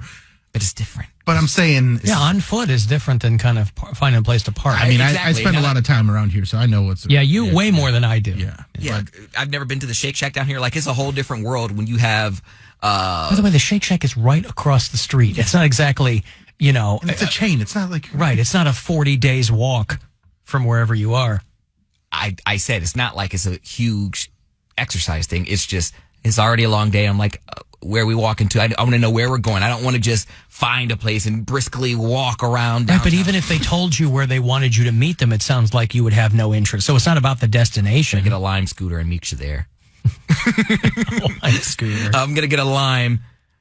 This cat would hit a curb and break his teeth within 35 seconds if you want one of those stupid scooters. Actually, go find one. No. When we have Steve Byrne in here, I'm not. Don't do much during a comedian interview, so you go find a Lime scooter and do laps back and forth in front of the window. Across the window here. Yeah. We want to see you going back and forth on a Lime scooter. Or yes. Where's the pogo stick?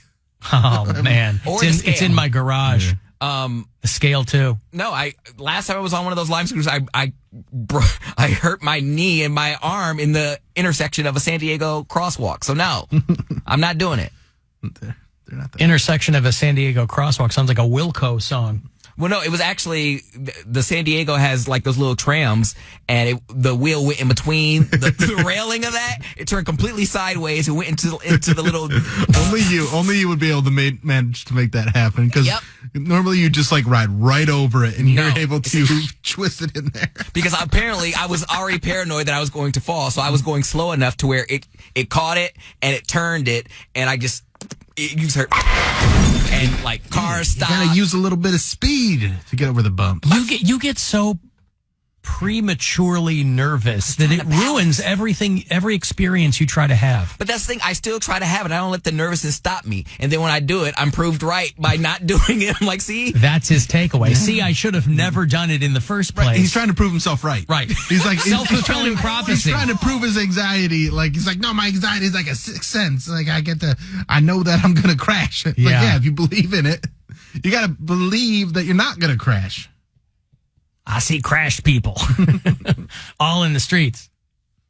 Alan, did you get that information on Papa Giuseppe's from Inside Sauces? Inside Sauces.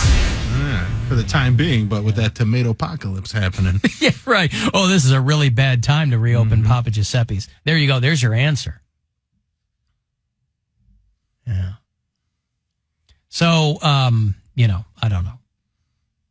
I just think it's funny that he's already trying to get out of plans that haven't been made because he might have to walk around a little bit.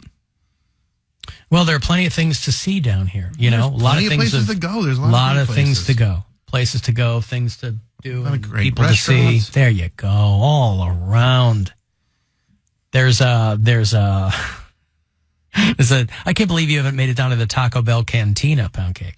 I've been there before. I actually took a date there. Yeah. Because I don't consider that a normal. Normally, I would make fun of that, like if someone took me to a Taco Bell on a date. But the Taco Bell Cantina is the specialty one, and it was after it had just opened. So I took somebody there, and I was like, "All right." So not a Taco Bell, but if a specialty Taco Bell opens up to you, they go, "Well, that's another tier up." That's when I'm really going to flex. Is the specialty Taco Bell? Yes. That serves the same food. It just with beer. Has some beer and It stuff, had like just a frozen opened up. It was a margaritas. novelty. We had to go. I understand. And I was like, "Do you want one of those little taco hats?" So we didn't get a second date, so it was fine. Whatever. Somewhere there's a guy telling a story about a dude that took him to a Taco Bell cantina and then asked if he wanted a taco hat. Said, "Bitch, I don't want no taco hat. I don't even want a second date." Oh, man. That was a good date. But no, you guys are getting me all wrong. I'm okay with being downtown, but I can look, if we can't look up on our phones ahead of time before we walk around. But who is suggesting we just wander around to find a place to eat? I've had people do that. They're like, "Oh, well, we'll just, walk around, take in the city." You don't enjoy just going on a walkabout? All right, how'd you breathe in for that downtown what air? did you do? He's sucking through his teeth. He's not breathing through his nostrils. He's going. You don't like just getting out and stretching your legs and having a walk with a friend? No. Huh. I just want to know where we're going. If we can eat first and then we walk it off, fine. But I want to get to where we're going first. If there's a long line, we'll talk about it. But I don't want to just, look inside this restaurant. Are we going there? No, but just wanted to see. Oh, okay. Well, what about this restaurant? Oh, it's a long line. We're not going there? No. Okay, we'll just keep walking. Nope. I want to know where we're going. I want to know where we're going first, and then we can linger later. Right. What I'm saying is if they tell you where they're going and then you get there and there's a long line, you got to have a plan B. We go to the Also, park right these there aren't like... and sit on a bench. These are hypothetical. Casual, you can also make reservations. Like you can... I don't know. I think you're misinterpreting what your friend was suggesting. And I think if you were to make a plan, I think what you're trying to do is there's somebody that trying to make a plan with you and you don't want to hang out with them. So you just had you're like, oh, now I have a new rule. You got to have a place in mind to go and He's always dinner. moving the goalpost. Yeah. No, all my friends can hang out with me whenever they wish. They just gotta under your conditions. Well, they want to hang out with destination in mind. Where would you like to go? Oh, well, I was thinking, been there before. I went there earlier this week with another friend to try somewhere else. You haven't been anywhere. Well, listen, I hope that you, and I realize you're coming from your other job too, so you don't have a whole lot of time. And that is a long day. That's what I say. I asked you guys, did you want anything from the old cafe? Because I was like, I'll get a salad because I don't know the perfect place to get a salad. There's a place right across the street here and down, over a block where you can get very healthy, what's it called? It's called, somebody just told me about it. It's across the street and it's next to Potbelly, I think. Right. And then there's also the place, Heinen's that we were just talking about. They have a bunch of stuff. Yeah, they have the salad bar in there, Poundcake. You could go in and make yourself a salad. So I walk over there, I grab what I need, and then I walk back to my car, all the way. I don't know. Back to your It's car. a block, dude. No. I'm not saying I have no reason to not walk. That's fine. But I will just have all my groceries, so I can only get you don't have to get groceries. You just get a salad. Wait a second. You'd go back and eat your salad in your car? Why would you do that? Well, when would I do it? You get out of work. I don't want to have to explain this to you, but I'm going to. But I would go. You get out of work. You park your car in the garage. Okay. You walk over to Heinen's from the garage. Mm-hmm. It's around the corner. It's a block away. Yes. You get your salad from there, and then you walk to the studio. You walk in the door, go sit in the kitchen, eat your salad, and then work. Okay, I just. Or even in the back of this floor, by the way, right off the garage, There's they call it a business center, but it's a huge room in there with tables and couches and TV and stuff, and there's never anybody in there. You could go right in there and be eating. Yeah. Yeah, that's fine. It didn't seem like, I guess today was a special occurrence because we're not on tomorrow, but I just didn't seem like I had that much time. See, tomorrow is the day that you should leave your morning job, come down here, park, and walk around and walkabout. get the lay of the land. With no pressure to be here for the show. Yeah, okay. Alan, you are all truly blessed. Shake Shack is the very best burger you'll ever have. I haven't tried it yet, but I will tell you the very best burger you'll ever have. Sorry, it's from the Burger King. All right? There's a reason that he's royalty. Yeah. Because he's a king. That's why. Yeah, I still never had Shake Shack either or Wahlburgers. At some point I'll get them. Wahlburgers either. And it's been here for years. I haven't Shake Shack's been here for years. Again, I didn't even know it was there until we moved down here. Well, now you know. I swear I thought... I've heard good things about it. I want to try it. I just haven't... Where's the Robex? I swear I thought they took it out. It's gone. It was right across the street from us, and they removed it. They're like, we got no business. And now if they would have just... If they could have held on till August of 2022, that Robex would have been bumping. We would have kept you in business. Mm-hmm. Because that's all I wanted. I was searching for a smoothie left and right. And I think there's one on the other side, where the side where Barrio is, on Prospect. But I wasn't for sure, and I didn't have enough time to go explore. But I was like, damn. See, what I do when I want a kale smoothie is I just bring my own kale, and then I go over to Flannery's, and I ask him for 3 fingers of Jameson, and then I just dip my kale in it. That's one way to do it. Yeah. It is. I wonder who's going to... I wonder when I'm going to be the first person to leave their car in the garage overnight because I go do a show at Hilarities. I wonder when I will do this. It's definitely going to be me. Yeah, why not? Alan, maybe Poundcake doesn't want to spend $13 on a salad.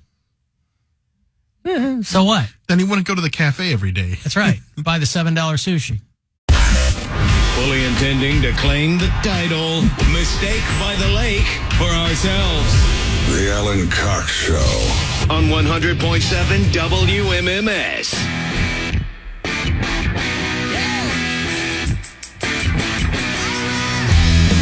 35192, you want to send a text?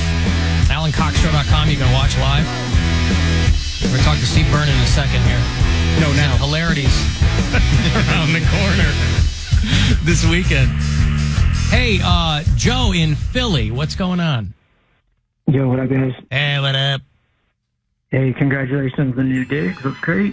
Oh, thanks.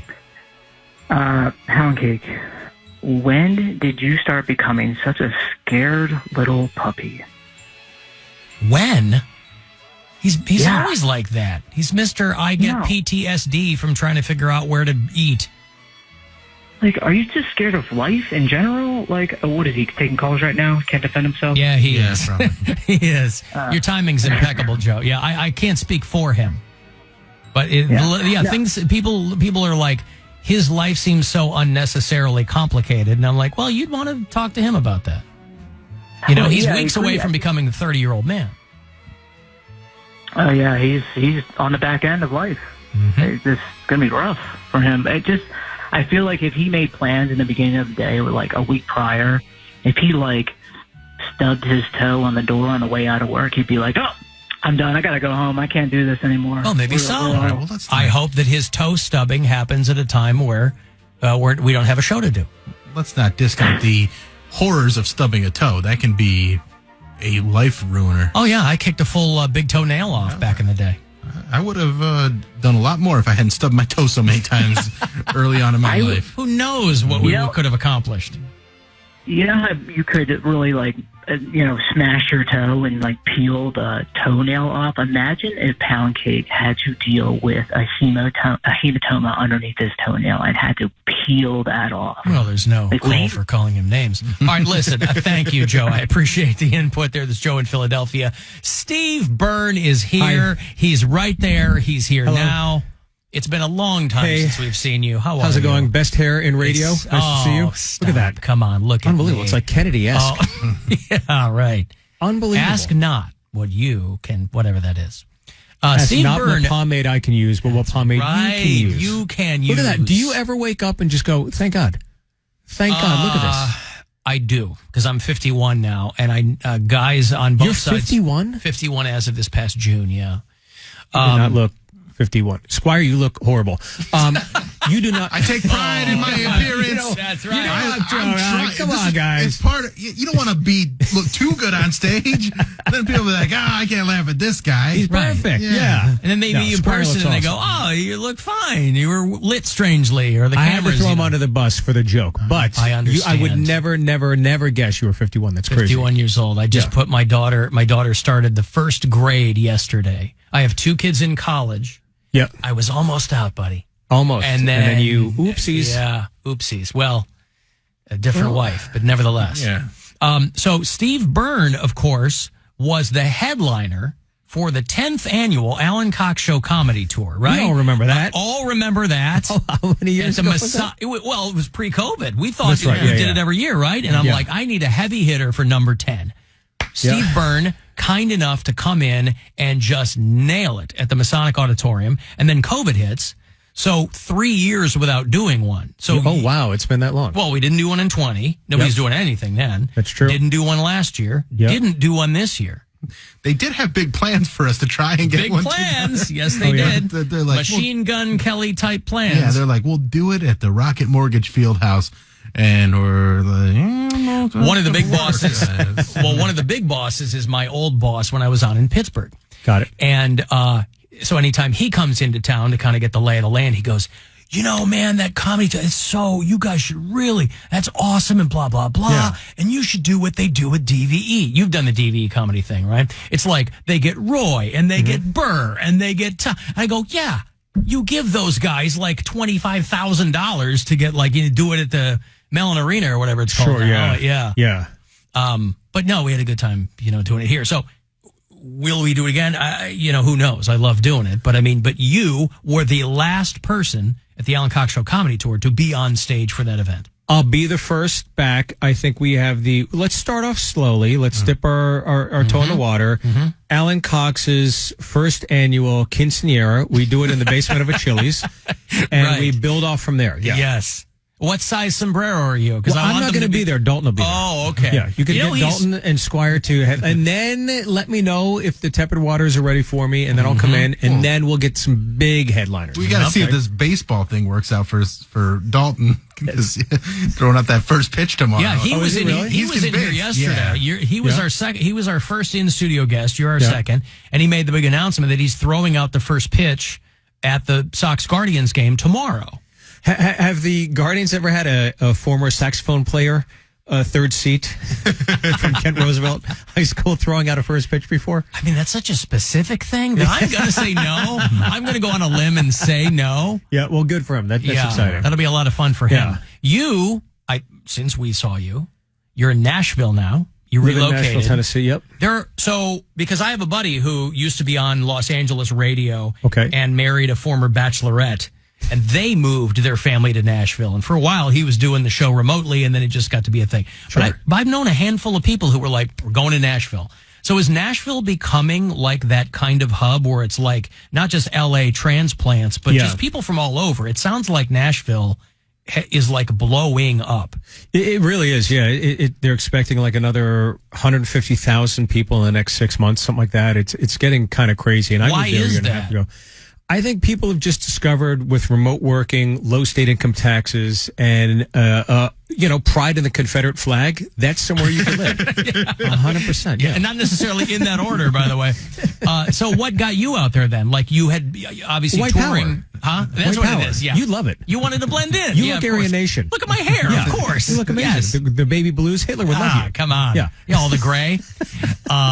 My love for the General Lee. But it's fun. I mean, I do love it. Yeah, it really is. It's like, I've lived in LA for so many years, and I think that when you meet people, that you recognize whatever, there's always that entitlement or that thawing of understanding, oh, okay, this person seems like they're okay to talk to. Now I'm in the conversation. But But in Nashville, it's just like nobody cares Right. almost. Like I met Garth Brooks and he's like, "Hey, I'm Garth." I'm like, "Yeah, I know who the F you are." I was like, "What are you?" Yeah. And he started laughing, but I was just like, "Wow." Did I you can't call him believe- Chris just once?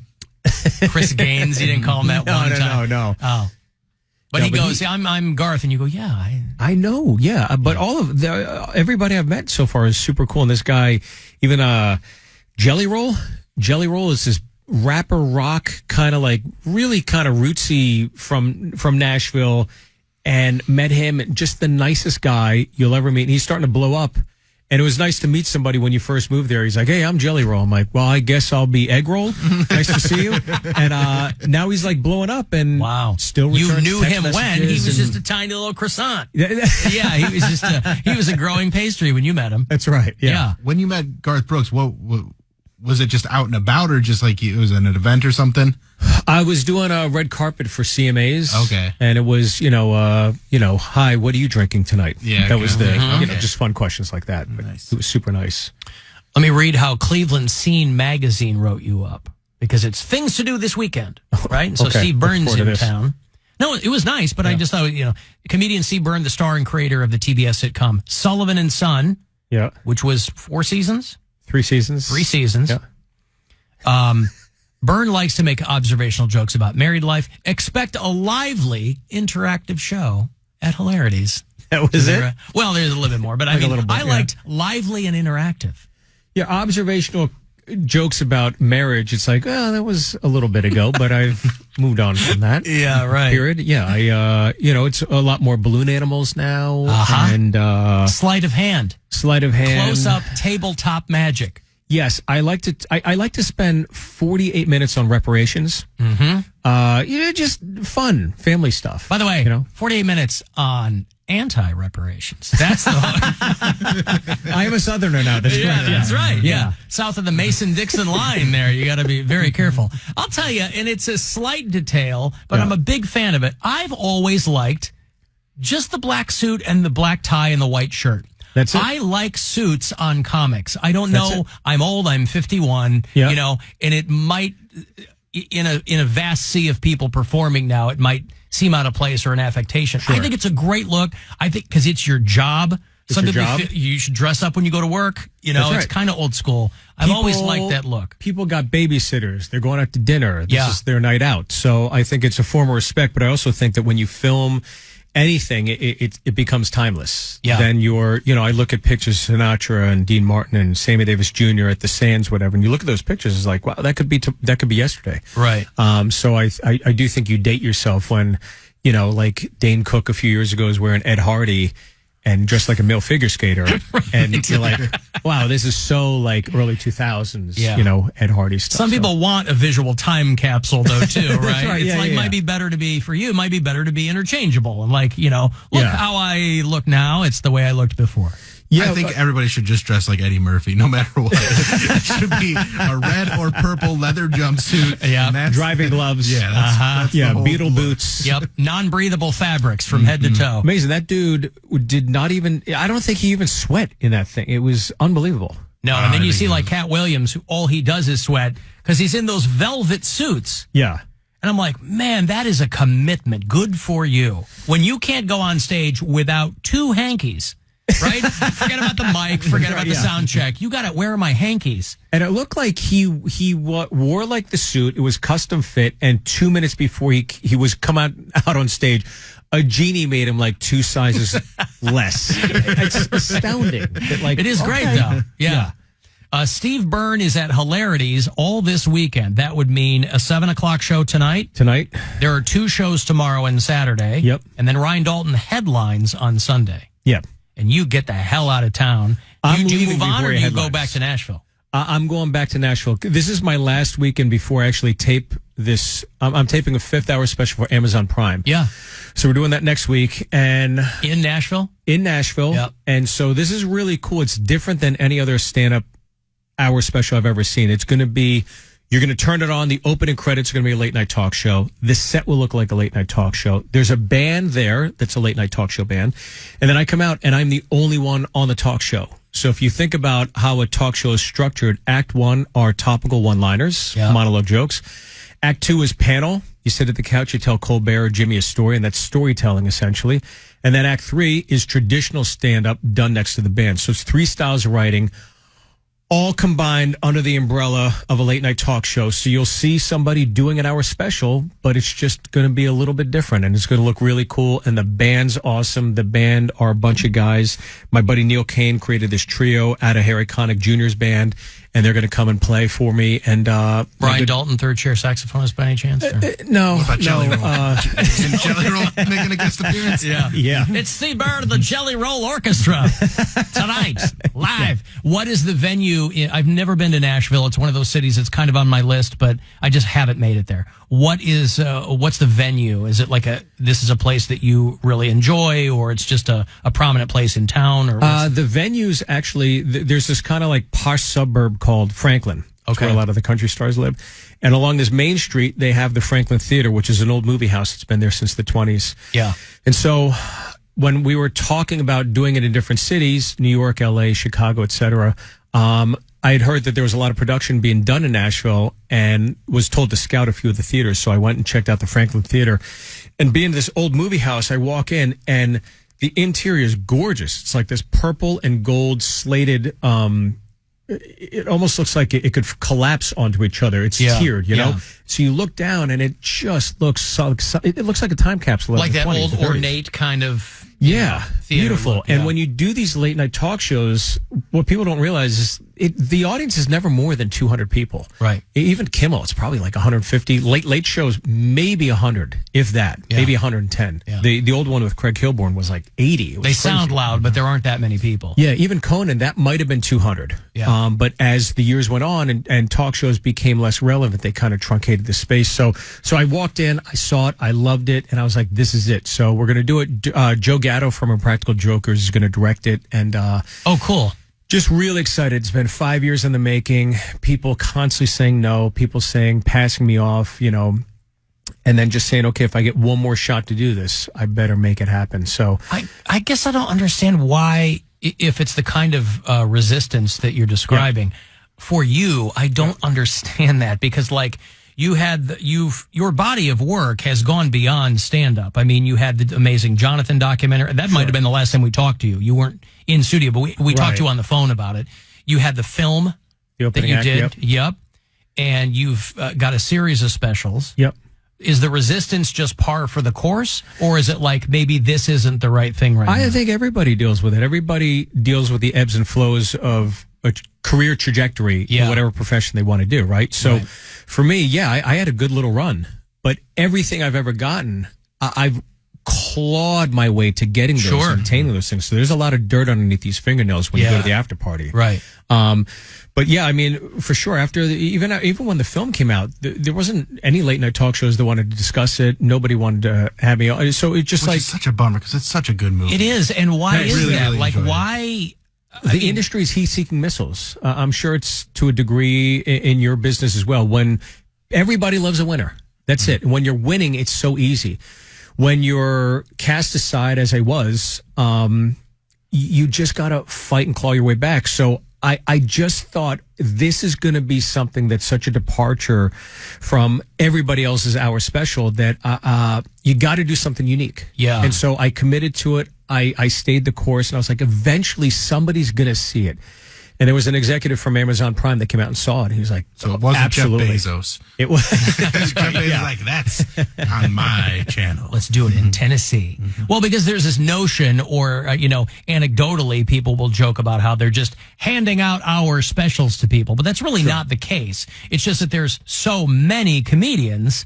Yeah. And a lot of them do. Once in a while, you'll get somebody that kind of gets lightning in a bottle, and they'll give them an hour on Netflix or whatever.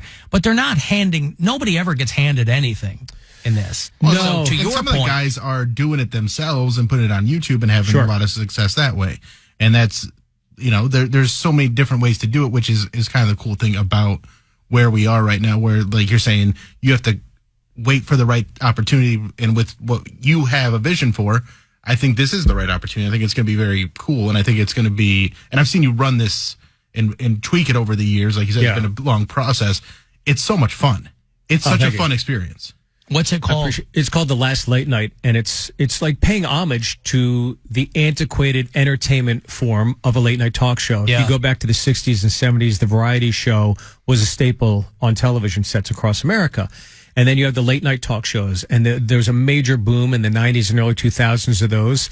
And now slowly, with the advent of entertainment getting fractured and everything becoming so niche, we're seeing kind of the death of the talk show. So I wanted to do something where I was paying homage to it, but also do something creative that was different in the space of stand-up comedy. Yeah, sure. And late night talk shows have been such a launching pad for stand-up comedy. It was kind of like going back to the beginning for the end. Right. So this is kind of like kissing the ring of it. How did you develop, because I think of you more than some other people when I kind of think of how I have a real reverence, and it's got to be more than age. There are people around our ages that don't care. Sure. But I have a real reverence for like that old, not old, but like kind of a concept, watching, like buying the Johnny Carson box set and watching every single monologue on that. Yeah. And then via that, learning more about him, and then watching Bob Hope on it and going, okay, Cleveland boy Bob Hope. Yeah. And then going down a Bob Hope rabbit hole and watching his one-liners, and then watching biographies on his cachet of writers and Phyllis Diller.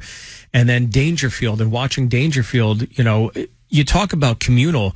That guy would come out on the Tonight Show, eviscerate, and say, you guys know my doctor, Dr. Vinny Boombatz, right? And the whole audience knew this fictitious doctor, and there was going to be this plethora of great jokes based off of his doctor giving him awful advice or telling him he's ugly.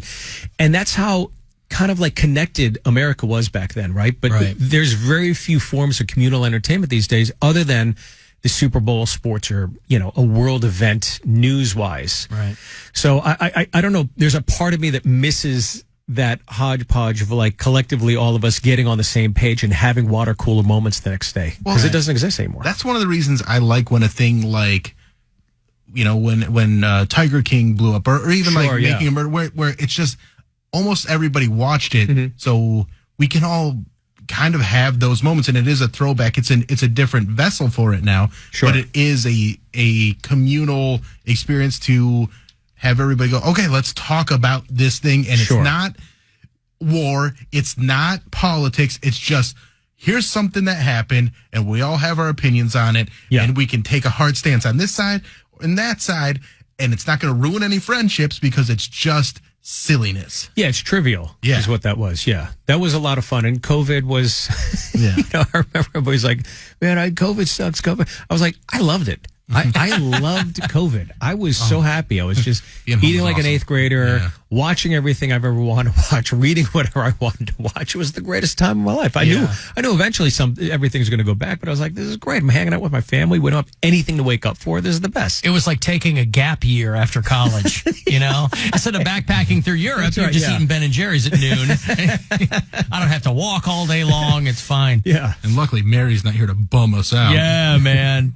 It's always good to see you. Thank you. Congratulations Thank you for coming on the studio. This is awesome. It's really, really nice. It's walk great to be around downtown. the corner. It is nice to be downtown. Yeah. Indeed.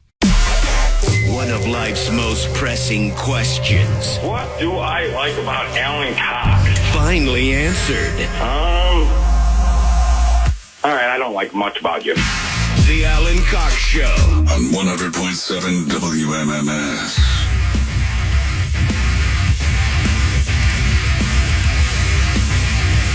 Got that shot for you to go to Vegas in a few minutes. About 9 to be precise. 5 o'clock.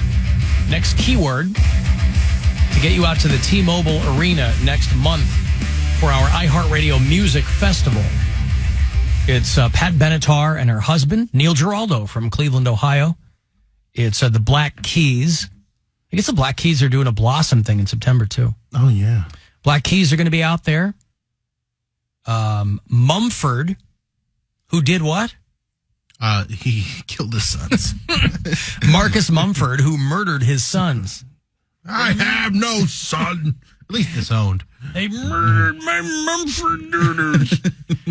So Marcus Mumford is striking out in his own. He's strapping his own banjo across his back and trying to find his fortunes out there in the world. Guardians are off tonight. They ended up winning that last game against the Tigers, so they were able to split that series. 8-4 was the final. here at home last night. They'll stay in here tonight off, and then tomorrow, 7:10, they'll start up against the White Sox. Both teams angling for the top spot. Guardians are there now, but the White Sox, they get a couple more wins, and they could be not far behind. Not far behind. So tomorrow night, Saturday, and Sunday afternoon is going to be your White Sox Guardians. Very competitive division. Yeah. Next season, they're not going to play people within their division as many times. Huh. So they play 19 times against everyone in their division, and next year, because they're going to play every team in the league, they're going to make that happen. So there's going to be a lot more National League versus American League games, and you're not going to have as many divisional games. It seems like they just, isn't that the way it used to be, or no? It's never been that, because even when they started interleague play, they'd play one or I feel like maybe 2 or 3 series versus a National League team, and now they've upped that number, and now they're going to up it even more, and every team's going to play every team, which has never happened. You play every team in the American League or every team in the National League, but you never played every team in the league before. Right. That's going to be different. So we'll see how that, makes it changes things, because you get very used to teams, and like teams will have good records against somebody in their division. They may not be the best, but they know how to play against them because you're so familiar with them, and you're not going to be as familiar. Moving on.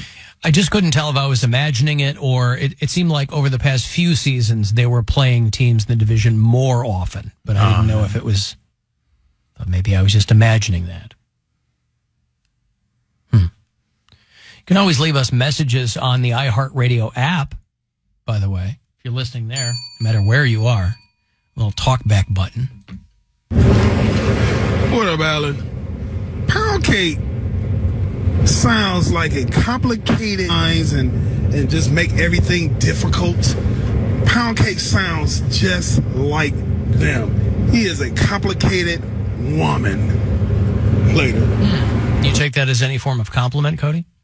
I'm just confused by it, because what did I say that was complicated? I said I want to know where we're going before we go. If he's referencing to what I was saying earlier about not lingering downtown, that's the exact opposite. I'm not saying, I don't know where I want to eat. I don't know what I feel like. Let's just walk around and find out. No, I'm saying let's have a plan beforehand. If it's busy and we got to wait for a couple minutes or a couple hours, then we can walk around. Let's have a plan in place.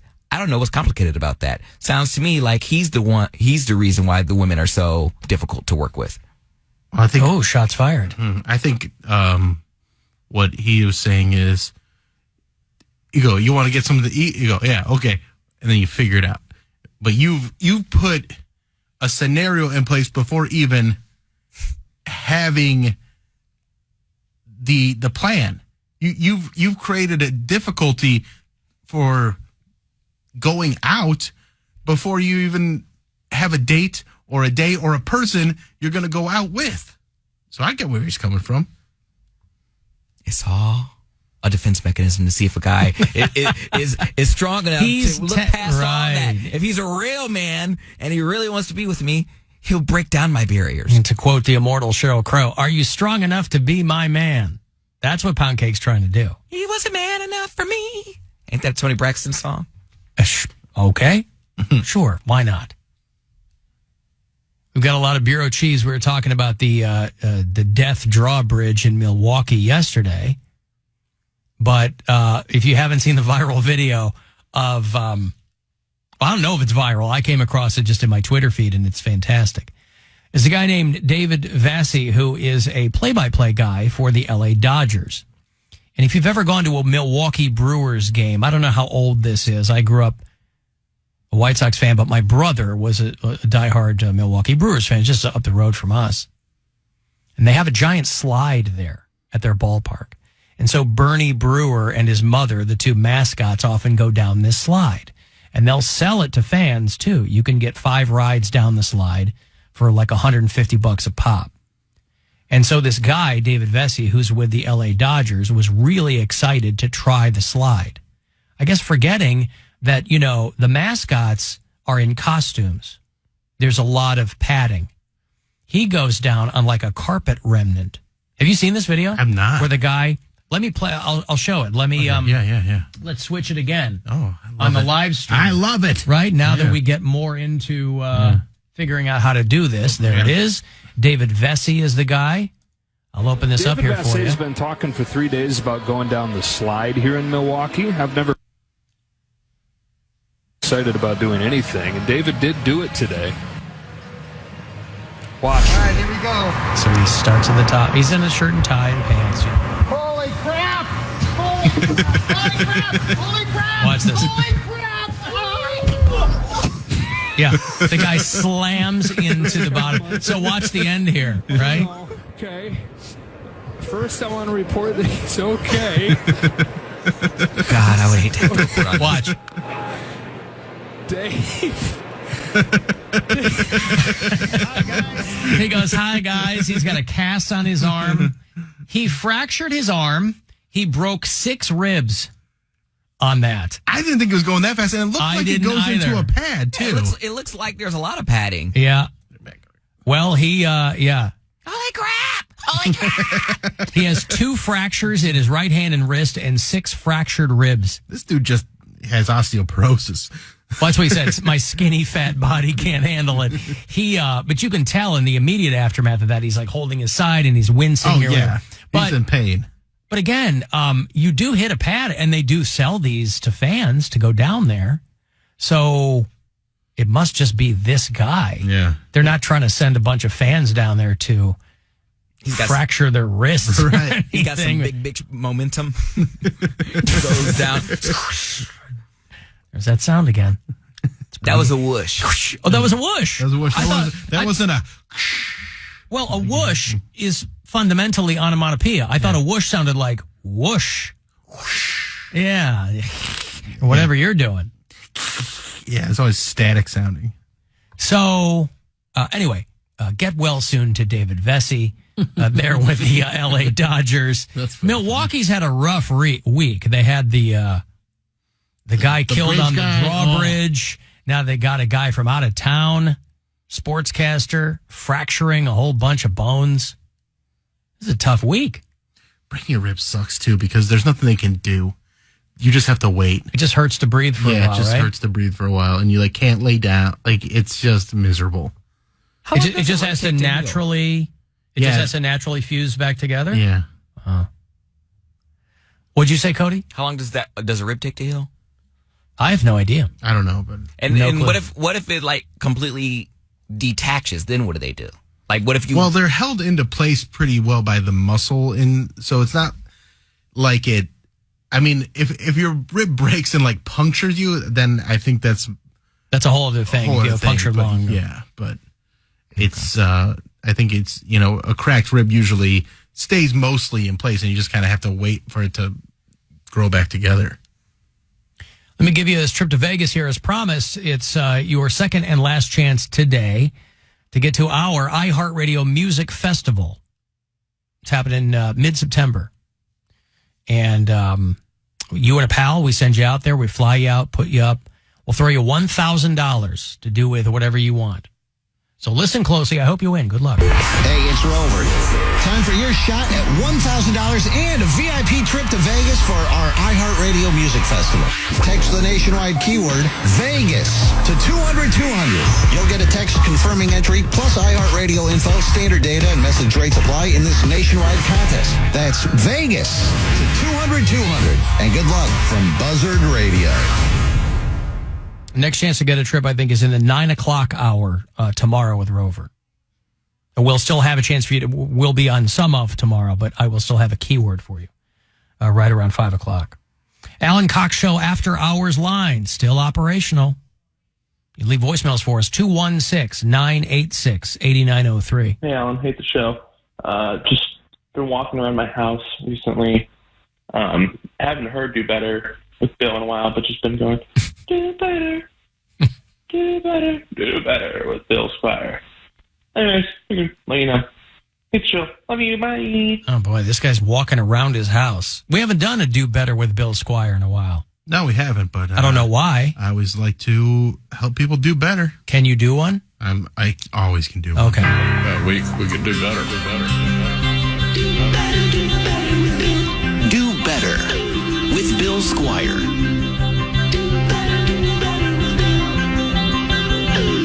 I mean, I've got a magnet on the side of my refrigerator to that effect. Do better with. So it's just. Is it you helping people live their lives in a more just helping something way? Helping people do better. Okay. That's quite literal then. Yes, it's you got to do better. So every morning, I check the news. I get a news feed, and it sends me all these articles. And one of them this morning says, asteroid headed towards Earth, approximately 2.3 times the size of a dinosaur. You're not telling me anything. You told me nothing. Right. What dinosaur? 2.3 times the size of a dinosaur? This is how this guy's writing this article. He says, there's this asteroid. They found it. NASA spotted it. And it's headed kind of close to Earth. Now, it's not even going to get as close as the moon, but apparently, when you look at it from a cosmic perspective, this is close to Earth. But then you tell me the size of it, you say, it's 2.3 times the size of a dinosaur. What dinosaur? I got to read all the way through this article to get to the dinosaur he's comparing it to, Brachiosaurus. So you go, is that a big one? Is that like that's a big one. That's one of the big long neck dudes that, Because if it was a velociraptor, that wouldn't be such a big deal. That's not such a big deal. Right. Or one of those tiny little bird dinosaurs. Not a big deal. Dinosaurs come in a very wide variety of sizes. So then you go, it's not even the size of that dinosaur. It's 2.3 times the size of that, which is 0.3. 0.3. So now I got to do this math and go, okay, so this is about 22 feet long or 22 meters long. You got to multiply that, and then boom, you get 50 meters. All right, it's 50 to 60 meters wide, this asteroid. Why not just say it's about as wide as a football field or a soccer field? And then I have a great visual and I know what I'm dealing with. Instead, I have to try and imagine 2.3 brachiosauruses hanging out together to try and figure out how big this asteroid is. Talk about conversion, leagues and fathoms. So if you are reporting on asteroids headed somewhat close to Earth, you got to figure out what measurement to use. And I'm fine. Just tell me in meters. I can do that conversion. I can figure out meters. Just tell me how many meters wide they think it is. Because that's another part. They don't even know how big this thing is. They go, we think it's about this big. But we can't tell because it's in space and it's really far away. So we have no idea how big it actually is. But we think, based on our scientific guesses, it's about this big. And also, NASA, whenever you tell us about an asteroid that's coming near Earth, I need you to also remind us and make us feel good about your plan if there is an asteroid headed directly towards us. There's been multiple movies about this, Deep Impact, Armageddon, your favorite, Alan, Don't Look Up. Great and movie. They have fantastic movie. Plans or don't have plans. I want, even if it's not a great plan, I want to know if there's a laser or a missile or a team of guys that are constantly training to go up to an asteroid and blow it up in case it's headed towards Earth. Or arcs hidden inside mountains. Right. So tell me about something that's say, okay, hey, there's an asteroid that might come towards Earth, but you ain't got to worry about it because at NASA, we're working on blowing these things up all the time. I want to see lasers and missiles blowing things up and going like, this is something we work on at NASA to make sure that if there's an asteroid headed towards us, you don't got to even blink an eye. We're going to take care of it. You won't lose a night's sleep. So if you're a reporter on asteroids, do better. And if you're NASA and you got to blow up asteroids, do better. Wow. We could do better. Do better with Bill Squire. You know, along those same lines, I'm always sucked into the asteroid clickbait because it'll say, it gets me every time. It'll say an asteroid is headed toward Earth. But then, in the second paragraph, they'll say, well, astronomers will measure near Earth as being 2 million miles away. Right. So something could be headed, like if I point my car west, my car is headed toward Los Angeles. But it doesn't mean that LA has to worry about my car hitting them at all. Right. Same thing with asteroids, but I click on it every single time. According to an astronomer, we're all really close to China right now. Right. Because right around the corner. Yeah, because every time I click on that, I go, this is the one. This is the one that's going to put us all out of our misery. Is it bad? And then they go, no, the good thing is it's not going to come anywhere near us. Okay, well, then. But one of them is eventually, and that's why NASA needs to step up their game and start making some cool space weapons. Right. But don't you work at NASA? No, I just shopped there. And I don't know if I'm going to keep shopping there if you guys aren't making cool space weapons. Where is all of his investment going, by the way? Where is the money? On another planet. We're not going to be able to terraform Mars. We're not going to be able to live in space. It's a grifting pipe dream. We got to take care of this planet, and if there is an asteroid headed towards us, we need to be able to blow that thing out of the sky. Yeah. No problems. Yes, Poundcake? I was going to say, is it bad that I don't even click on those articles anymore? I'm like, oh, yes, kill us all, please. Is it going to be tomorrow? That's what I'm saying. All right, so you're okay with an asteroid killing us, but you get nervous about having to walk around downtown? Because I'm not alone. Everyone's going to die. That's why I said kill us all. I just say, not me, but I just want to see everyone else. Okay, since y'all Wait, you want to see everyone else die? No. I'll die with them, but I just don't want to die by myself. But you said it's okay because we're all going to die. We're all going to die together. So what? I don't want to be singled out. We all die alone. If you're in a crowd of people, you still die alone. I just want to see how people react in their last moments. Don't the goods of the many, doesn't the good of the many outweigh the good of the few? Not in my book. Wow. But I'm just saying, everyone. No, he just is like, well, if I'm going to die, I want everybody else to die. So I won't be alone. Everyone wants to call me a pussy. I'm like, okay, put your money where your mouth is. Let's see how you react to it. That's not putting our money where our mouth is. We call you a pussy because you just said you only want to die if everyone, you can't handle dying alone. So you want everyone else to die. Well, how does that in any way? I just want to see somebody else die first, just because I want to know how not to react. I don't know what the hell you're talking about. I'm trying to follow that. I'll tell you what. This Rubik's Cube of logic, he's not even close to having a color solid on one side there, but I'll take your word for it. Our apologies to second shifters. All right, here we go, everybody. Let's get to work. This is no way to start your day. The Alan Cox Show. On 100.7 WMMS.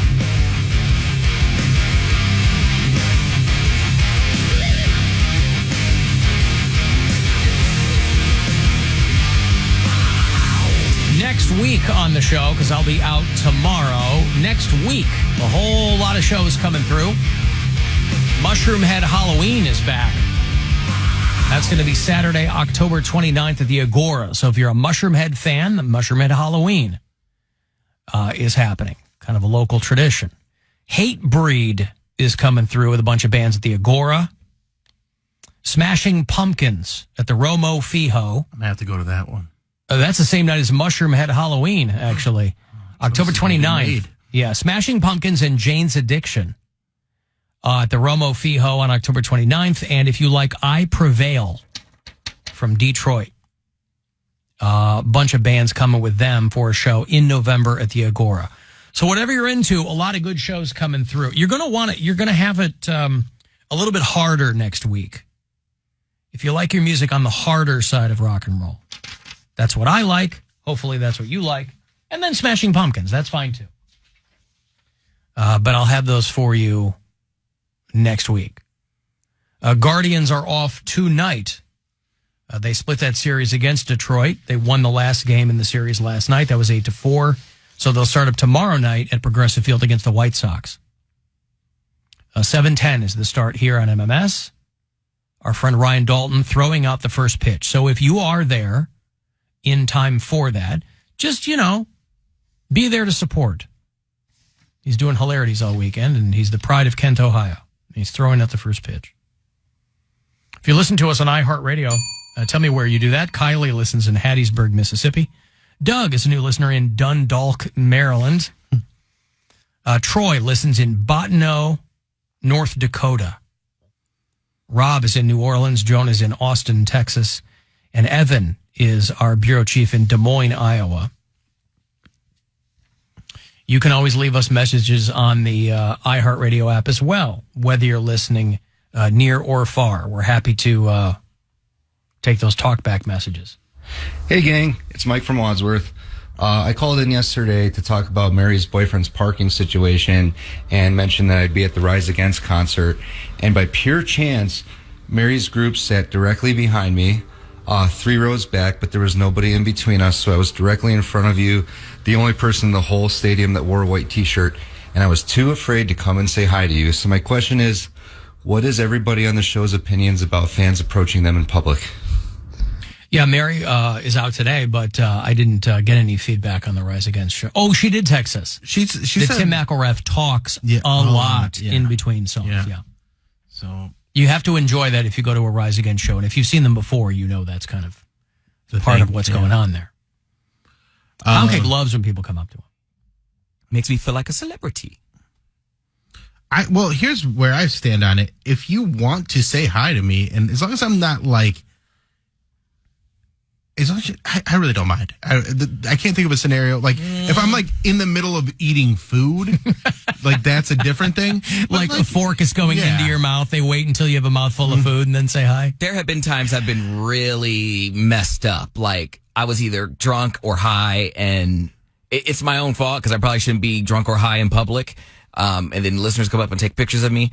And I'm like, oh my gosh, they're going to look back at that and say he was totally stoned. But other than that, I don't care about that. Yeah, I mean, other than that, I'm trying to think. As long as I'm not like shooting heroin or something, which I don't do in public, I think I'll be fine.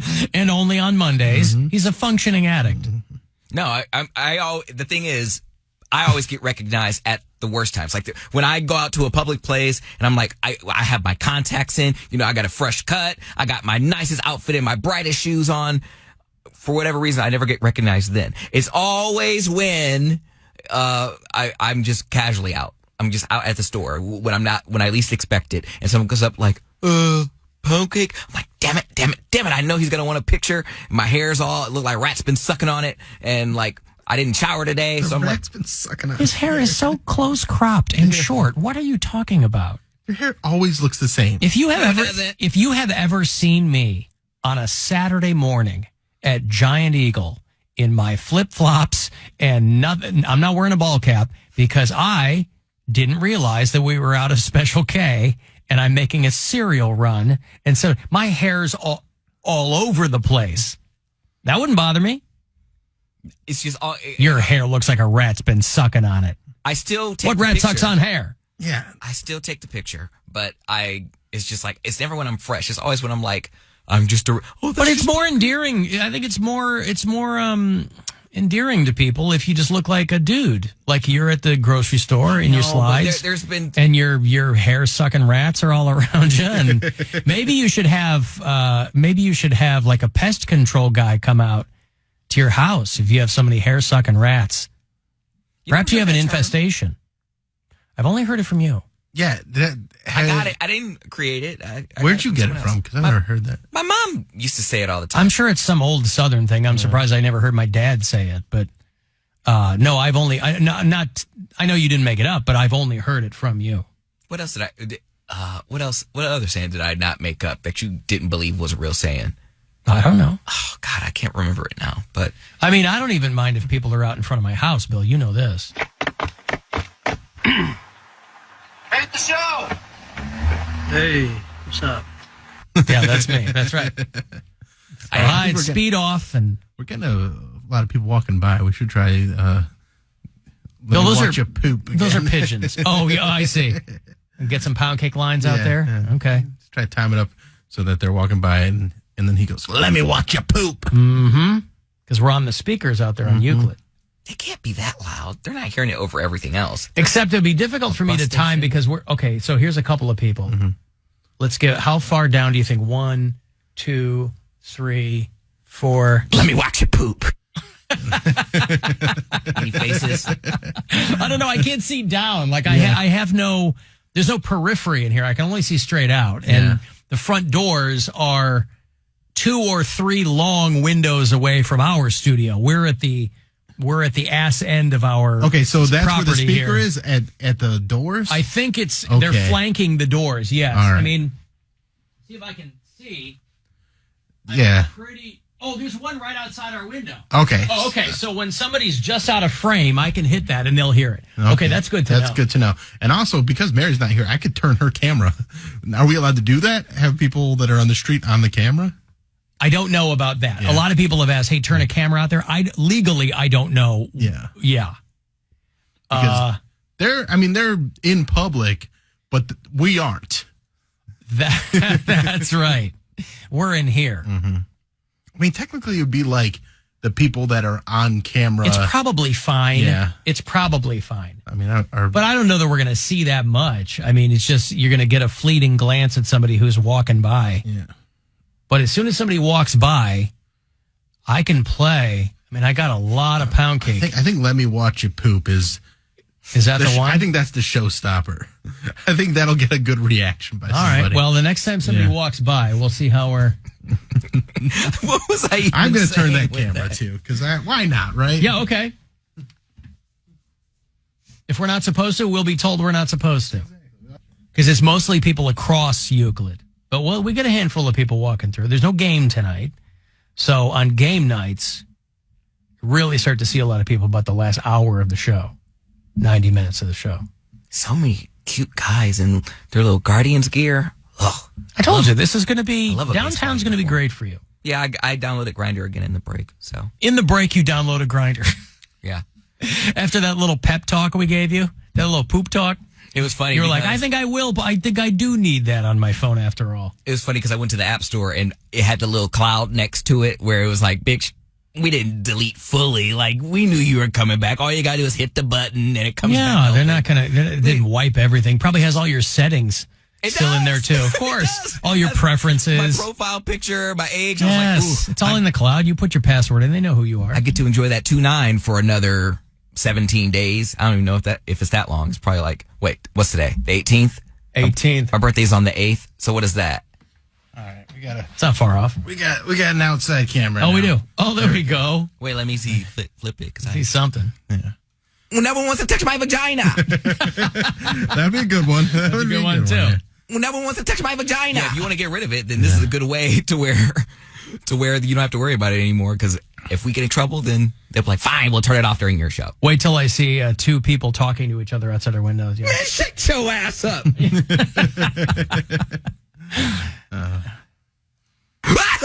Ooh, it feels so good.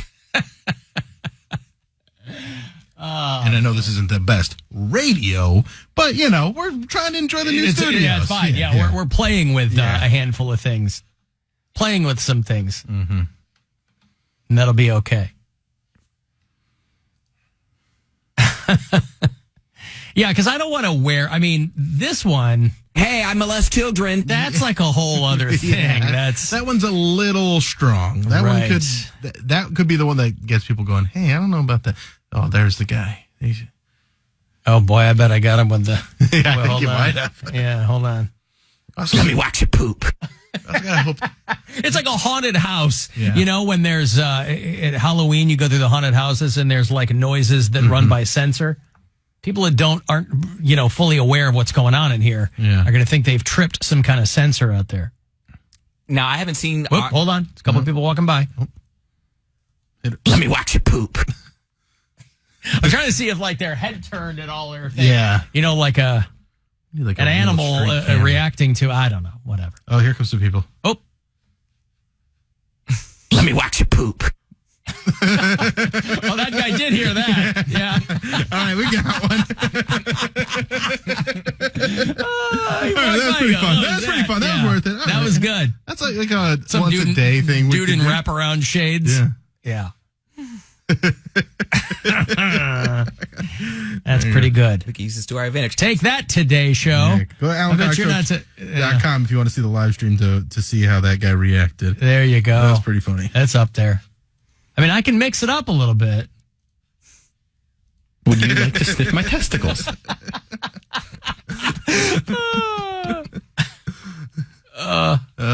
See, when you grab it, you'll feel how firm it is. See, it's misleading because we don't have the banner out there anymore, do we? Because I haven't seen the front of our studio. What banner? The iHeart, what banner? Well, I don't know if they redecorated the front now that we're actually in there. Because remember how it said like iHeart Studios? No, they just got the windows, but then they got the sign above it. Yeah, the big sign hanging near the window. Okay, so I'm just touching it. I have to see the front of the building now because I haven't been out there in a minute. You haven't been out to the front of the building? No. You can see through the windows, though. I don't have windows in here. I didn't. No, but you've been you've been up here. You've been in the kitchen. You can look through all those conference rooms and see that there's nothing on the windows anymore. Well, anything above it either? No.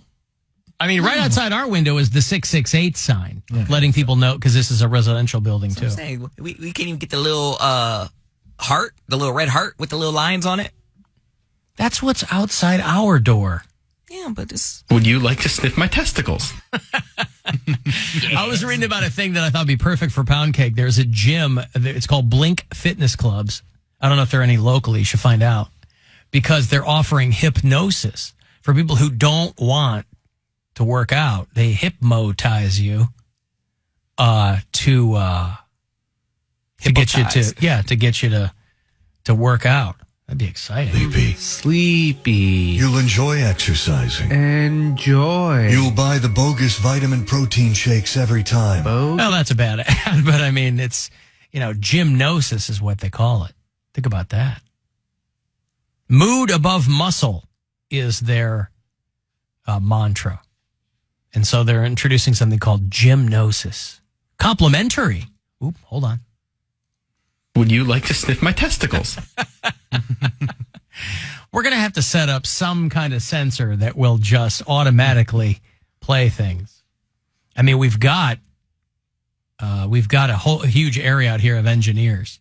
On top of everything else they have to do, somebody should be able to figure that out. Hey guys, we know you're trying to build up all these different studios and get WTAM on there and everything We like know that. what's right. But we want to see people go, what the hell? Yes, people walking by going, what happened? They should stop talking and play more music. All right, your wish is my command.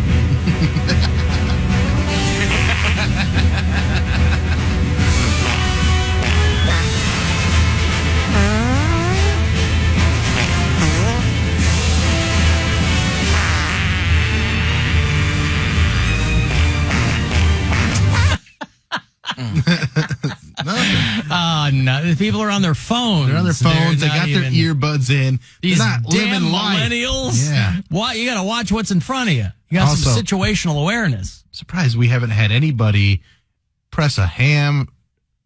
That's what I said. Boobs, like something. Right. It's been people asking us to let them into the building. Yeah. Hey, I can't get in. I'm like, Are you supposed to be in here? Hey, I'm working here. Yeah, I know we're the flagship radio. We're in the flagship studio, but also working as secretaries. That's right. Mm-hmm. Well, we don't have a receptionist anymore. But they do have a pretty cool system if you can even get into that. The thing is, you have to be able to get into this building to be able to go into that vestibule to contact somebody if you're a guest. Right. So it's like, I don't know. Yeah, that's a little... Well, what's going to happen is I think they're like when we have guests and stuff, we're going to give them codes to get in. Right. That's my understanding. But they can't even get to the place where they put the code in because they have to get through... No, I think a code for like the front door. Okay. And then to get in here, something else. Okay. I'm sure that's in the works. Right. I was going to say, you can't just... Oh, here comes the guy. Oop. Ooh, it feels so good. I would love to get sucked up. I don't know. Yeah, we tried it. Yeah, why See not? the street. You can see the street now. A little bit. It's not that, not super exciting. Hey! We should just have Poundcake out there just yelling these things. Confiscate it. Bop, bop, baloo, bop, blop, bam, boo. I don't know. That'll be fun. What we should do, I know we'll absolutely get like a huge crowd out there. So we just start talking politics, then someone will stop and be like, "What? Hey, you liberal? Hey, what's going on in there?" Trying to get the glass broken on like the third day? Mm-hmm. Yeah. Someone to reach in here. Well, somebody was texting me a little while ago, and they said, you're forgetting the golden rule, is what they told me. Golden rule. You don't talk about religion and politics. And I said, well, that's why this show is so good, because golden rule is a bunch of crap. I'll talk about whatever I want to talk about. Oh, so that's not the golden rule. The golden rule is treat people how you want to be treated. I think they meant the quote unquote, as if they know, the golden rule of radio, right? Oh, okay. But then they wrote me back and they were like, well, I was a big Triv fan, but now I listen to your show. I'm like, all that guy did was talk politics. What are you talking about? We'll talk about the politics I like the way I like him to talk about them. Oh, that's what they mean when they say that. Oh. Alan was at the first official fart sound in the new studio. No, not the first. No, we broke that in. We broke that in on Tuesday. Yep. I'm a town boy now. Hold on. Had to finish my gummy worm. I'll tell you what, these people that are on these scooters, they are whipping That's what by. I'm saying. That's how you get hurt. There are like other pedestrians on the sidewalk, and they're flying by. Yeah. All it takes is those things move, man. Well, that's what I'm saying. But like that's what would make me nervous. You're supposed to ride them on the street too. That's what would make me nervous. Is all it takes is for one person to walk out of a store here. Mm-hmm. You can't stop fast enough. Or I mean, they're really trusting in the Cleveland sidewalks where there's not a crack, there's not an uneven, Well, they're rubber wheels. I mean, they're matter. But they're made for urban terrain, is what I'm saying. These city street scooters. But these people aren't. Like if they're maybe. People themselves are uneven, so you go fast enough, they'll topple over. They're top heavy. What you mean? I just saw two girls fly by here, and they were doing okay on those scooters. That is so brave, man. Good. See, maybe I am a puss after all. Oh yeah, that's confirmed. You just get in. It's not even that you're a puss. It's just that you just get in your own head before anything happens. You create scenarios where everything's going to go wrong, and then you think that's what's going to happen, whether like you like it or not. And I speak from experience because I had to teach myself to not be that guy. I was mostly that guy for most of my life. Well, here's how this is going to go wrong. Mm-hmm. But it's like a poison. Yep. You aren't having fun. You come up with every reason to not do stuff. And listen, I'm Captain Fun. I can't think like that. It's detrimental to your moniker. It really is. I don't want to get downgraded to private fun. Well, that's why I want to keep my rank. Going out of my comfort zone. I'm driving, to Columbus this weekend. Let's see my run that I haven't seen in 7 years. Your comfort zone is driving to Columbus because he's taking out of it. That's out of your comfort zone is driving to Columbus. Yeah, I don't really, wild man. I usually have a friend to ride with me. I don't really like. Oh, you're driving solo, you mean? Yeah. All right. So out of your comfort zone. Well, the beauty of going outside one's comfort zone is that those have to be concentric circles. You have to then do something even more outside your comfort zone. And pretty soon, everything's in your comfort zone. You're unstoppable. Standing right there. Hold on. I don't even have one queued up here. There you go. All right. At least we're having.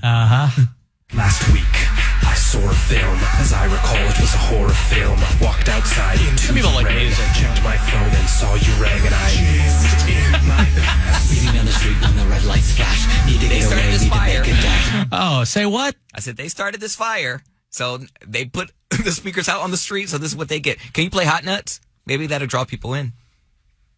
The Chick Willis Hot Nuts? I mean, I'm kind of partial to Chick Willis now. Hot Nuts. Anybody here want to buy my nuts? We'll start dancing on the street. Yeah. I've got nuts for sale. They're going to think it's the House of Blues around the corner. Hey, there's a great jazz band in there. Hot nuts. Get them from a stoop down man. I've got nuts that's steaming butter. If you try one of them, you'll never try another. Selling nuts. I think that girl was kind of dancing along as she walked by. Hot nuts. Selling nuts. Call the Alan Cox Show. Is that what you want to do? Think about it, Alan. Once divorced and a broken man. 216-578-1007 or 1-800-348-1007.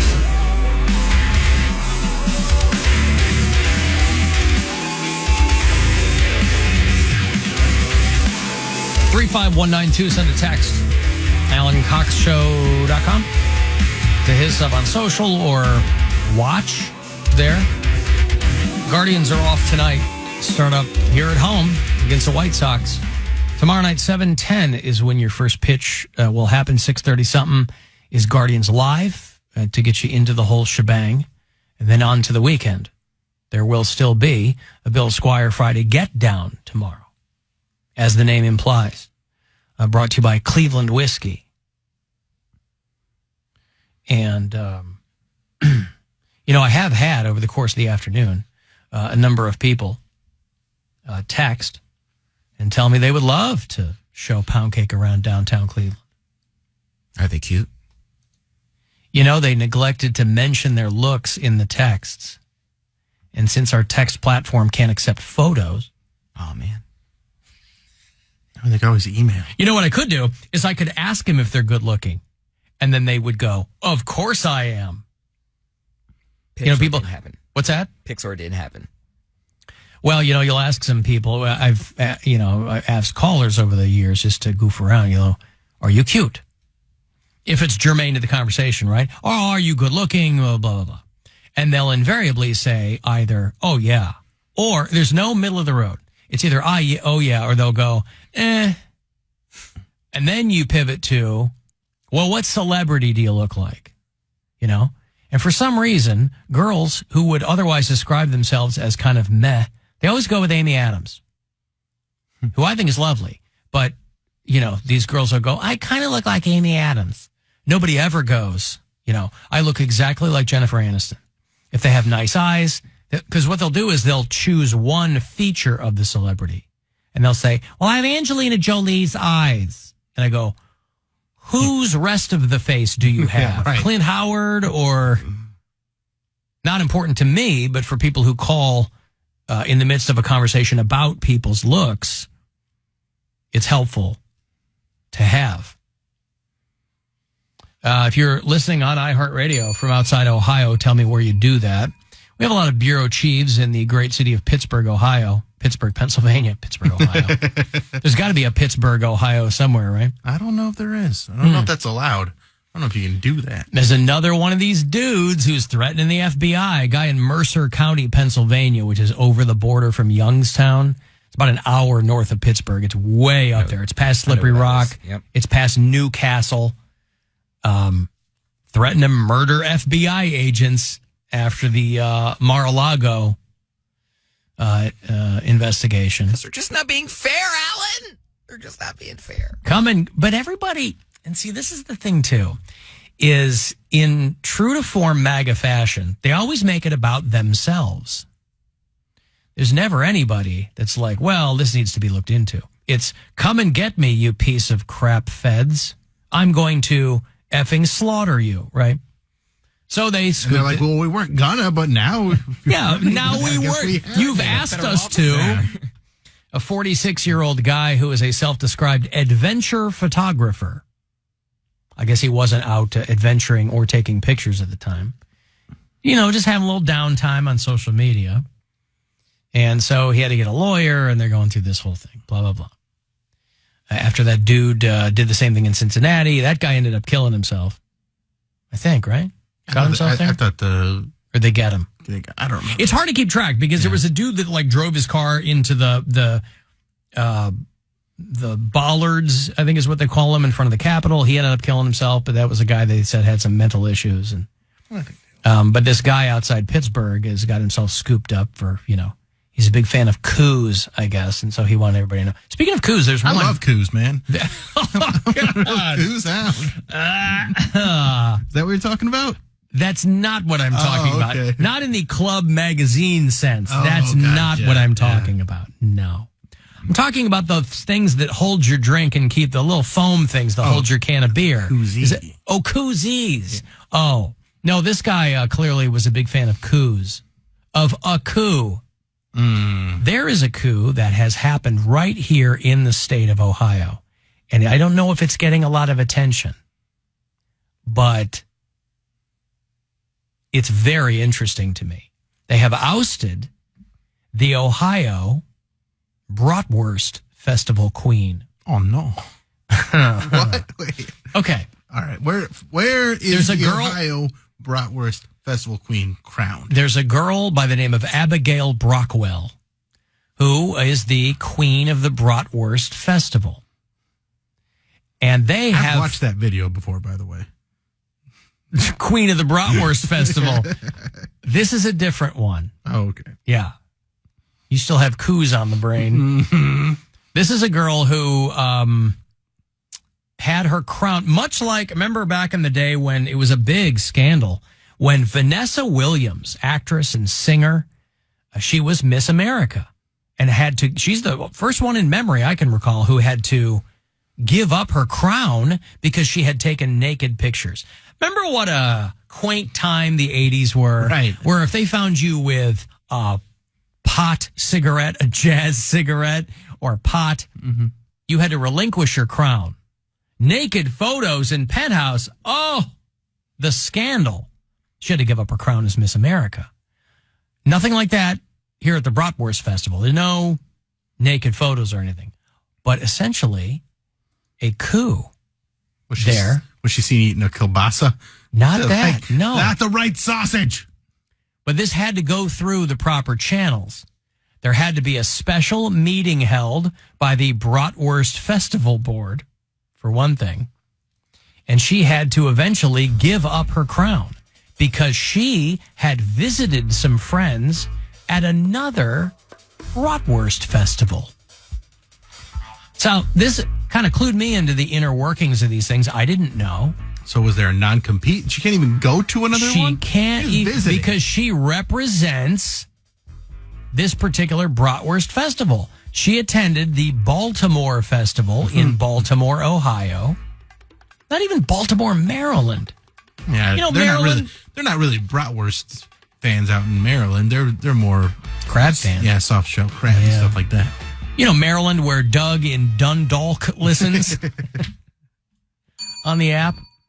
Anyway, Abigail Brockwell, I don't even know how old she is. She's probably older than she looks. She looks like she's about 13 years old, but I don't know how old she is. But she just had to relinquish her crown because she attended another festival. She wanted to go to a goodbye luncheon for outgoing royalty. That included someone that she had become good friends with. So she bought her own ticket. She wasn't dressed in her Bratwurst Festival regalia. There were no outward signs that she was the Bratwurst Festival queen. She wore her own dress. She didn't have access to her crown or her sash. She signed in under her own name. She didn't go, hey, get out of the way. I'm the Bratwurst Festival queen.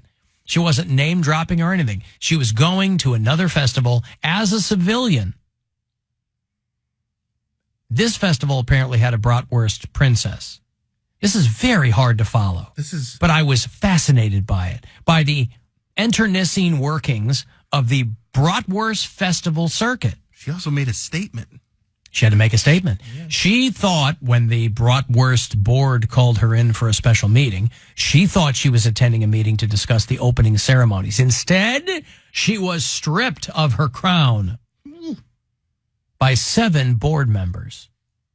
She was ordered to turn in the gifts that she got from sponsors or face criminal charges, is what they said. You will get facing criminal charges if you don't turn these in. They take this Bratwurst Queen thing real serious. Wow. A little too serious. Big Wiener is all over this. This got Big Sausage's fingerprints all over it. They say she violated her contract. Who knew you had a contract? You can't show up at any other. So she had to put out a statement thanking people for supporting her, that she traveled to all kinds of festivals in Ohio, went to all kinds of community events, met a lot of great people. No one should ever have to go through this, she said. So they removed her title, but she's grateful for all the memories she's made. Well, I think she was the brat best, not the bratwurst. Bill Squire is going to be performing when? This weekend? September 2nd and 3rd at the Funny Stop in Cuyahoga Falls. Get your tickets now.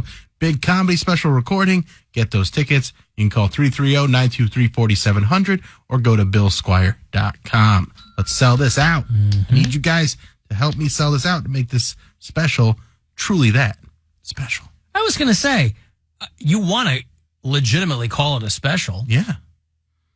That's in 2 weeks. Yeah. So we're getting close now. Getting close. So now this is where I need you guys to step up and get those tickets and come out. Because, again, I've said this before. I'm very proud of this material. It's very funny. It's dark. It's clever. It's original.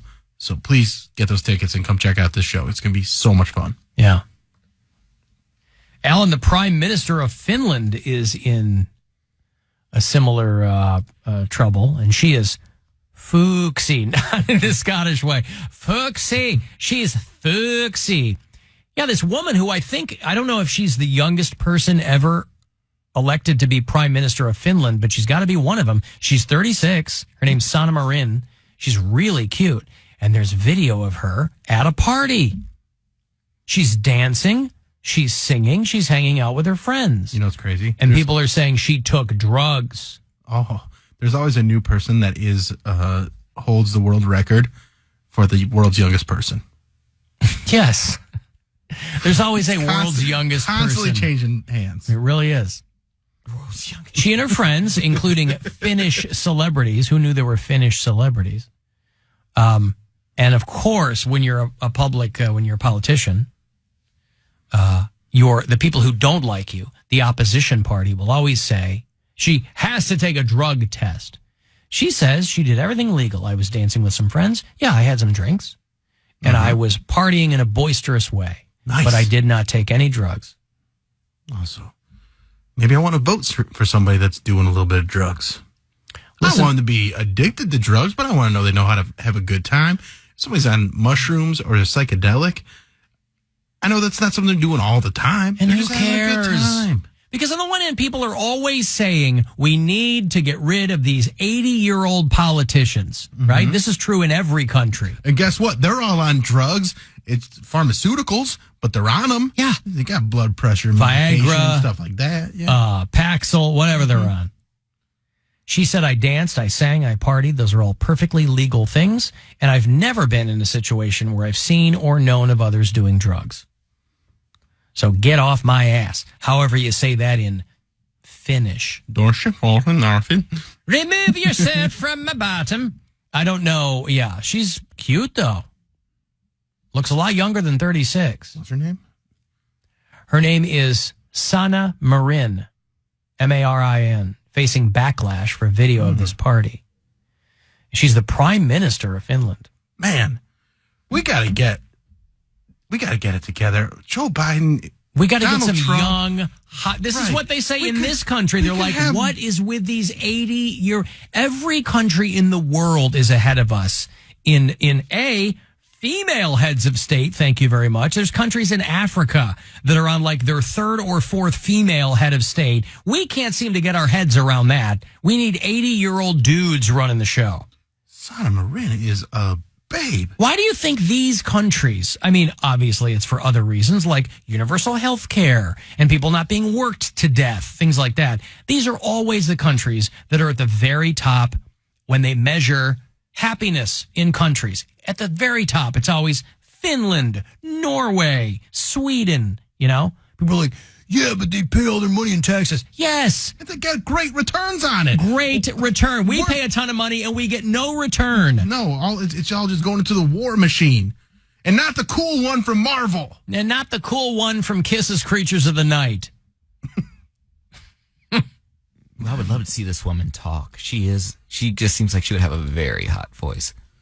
Yeah, but she's got that Finnish language, and that can be a hot accent, I guess. It depends on who it's coming out of. Like, if it's coming out of a hot woman. Is there any accent, no matter what the person looks like, the accent you just can't stand, Alan? Listen, I soured on Australian, and I don't know why, because back in the day, I thought it was great. But now every time I hear it, I'm like, Here's the former Prime Minister of Finland. This is the guy that she beat in the election.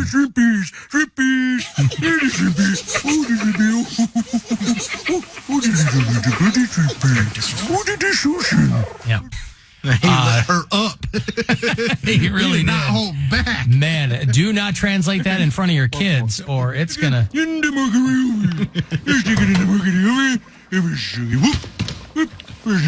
Yeah. I don't know what kind of expletives he was hurling at her, but yeah, we can't seem to. This country of 300, they said that any day now the world population will crack 8 billion people. That's perfect timing. Too many people. Too many people. We don't even have enough tomatoes anymore. It's about 5 billion too many people, all right? But in this country, what, 350 million people? Yeah.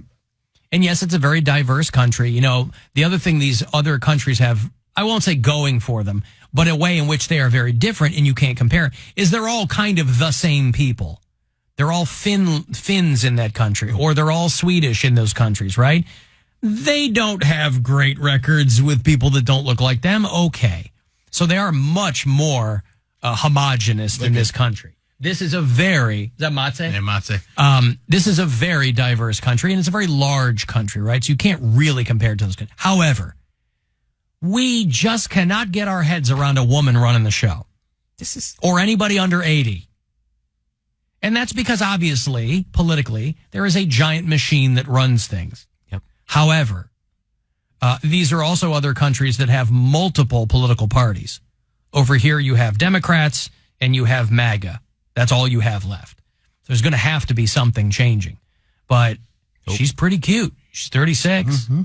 I went to the... And if the but again, even over here, that window has, what do they call it, the Overton window? The more things that are in the public discourse, the more people get used to talking about. You know, Clinton used to say, I smoked, but I didn't inhale.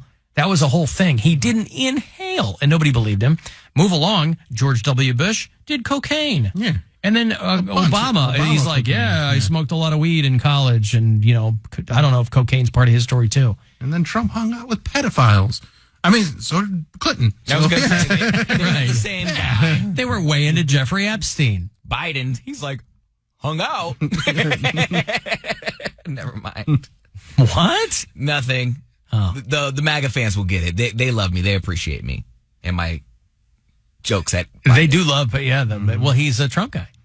They do love him. He's the guy they can look to and go, well, I have a black friend. Yeah.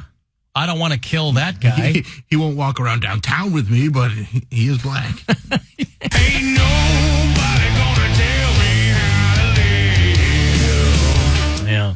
I'm watching this current world population world clock. It's actually pretty interesting. Like it just keeps. You going see the up. number going up?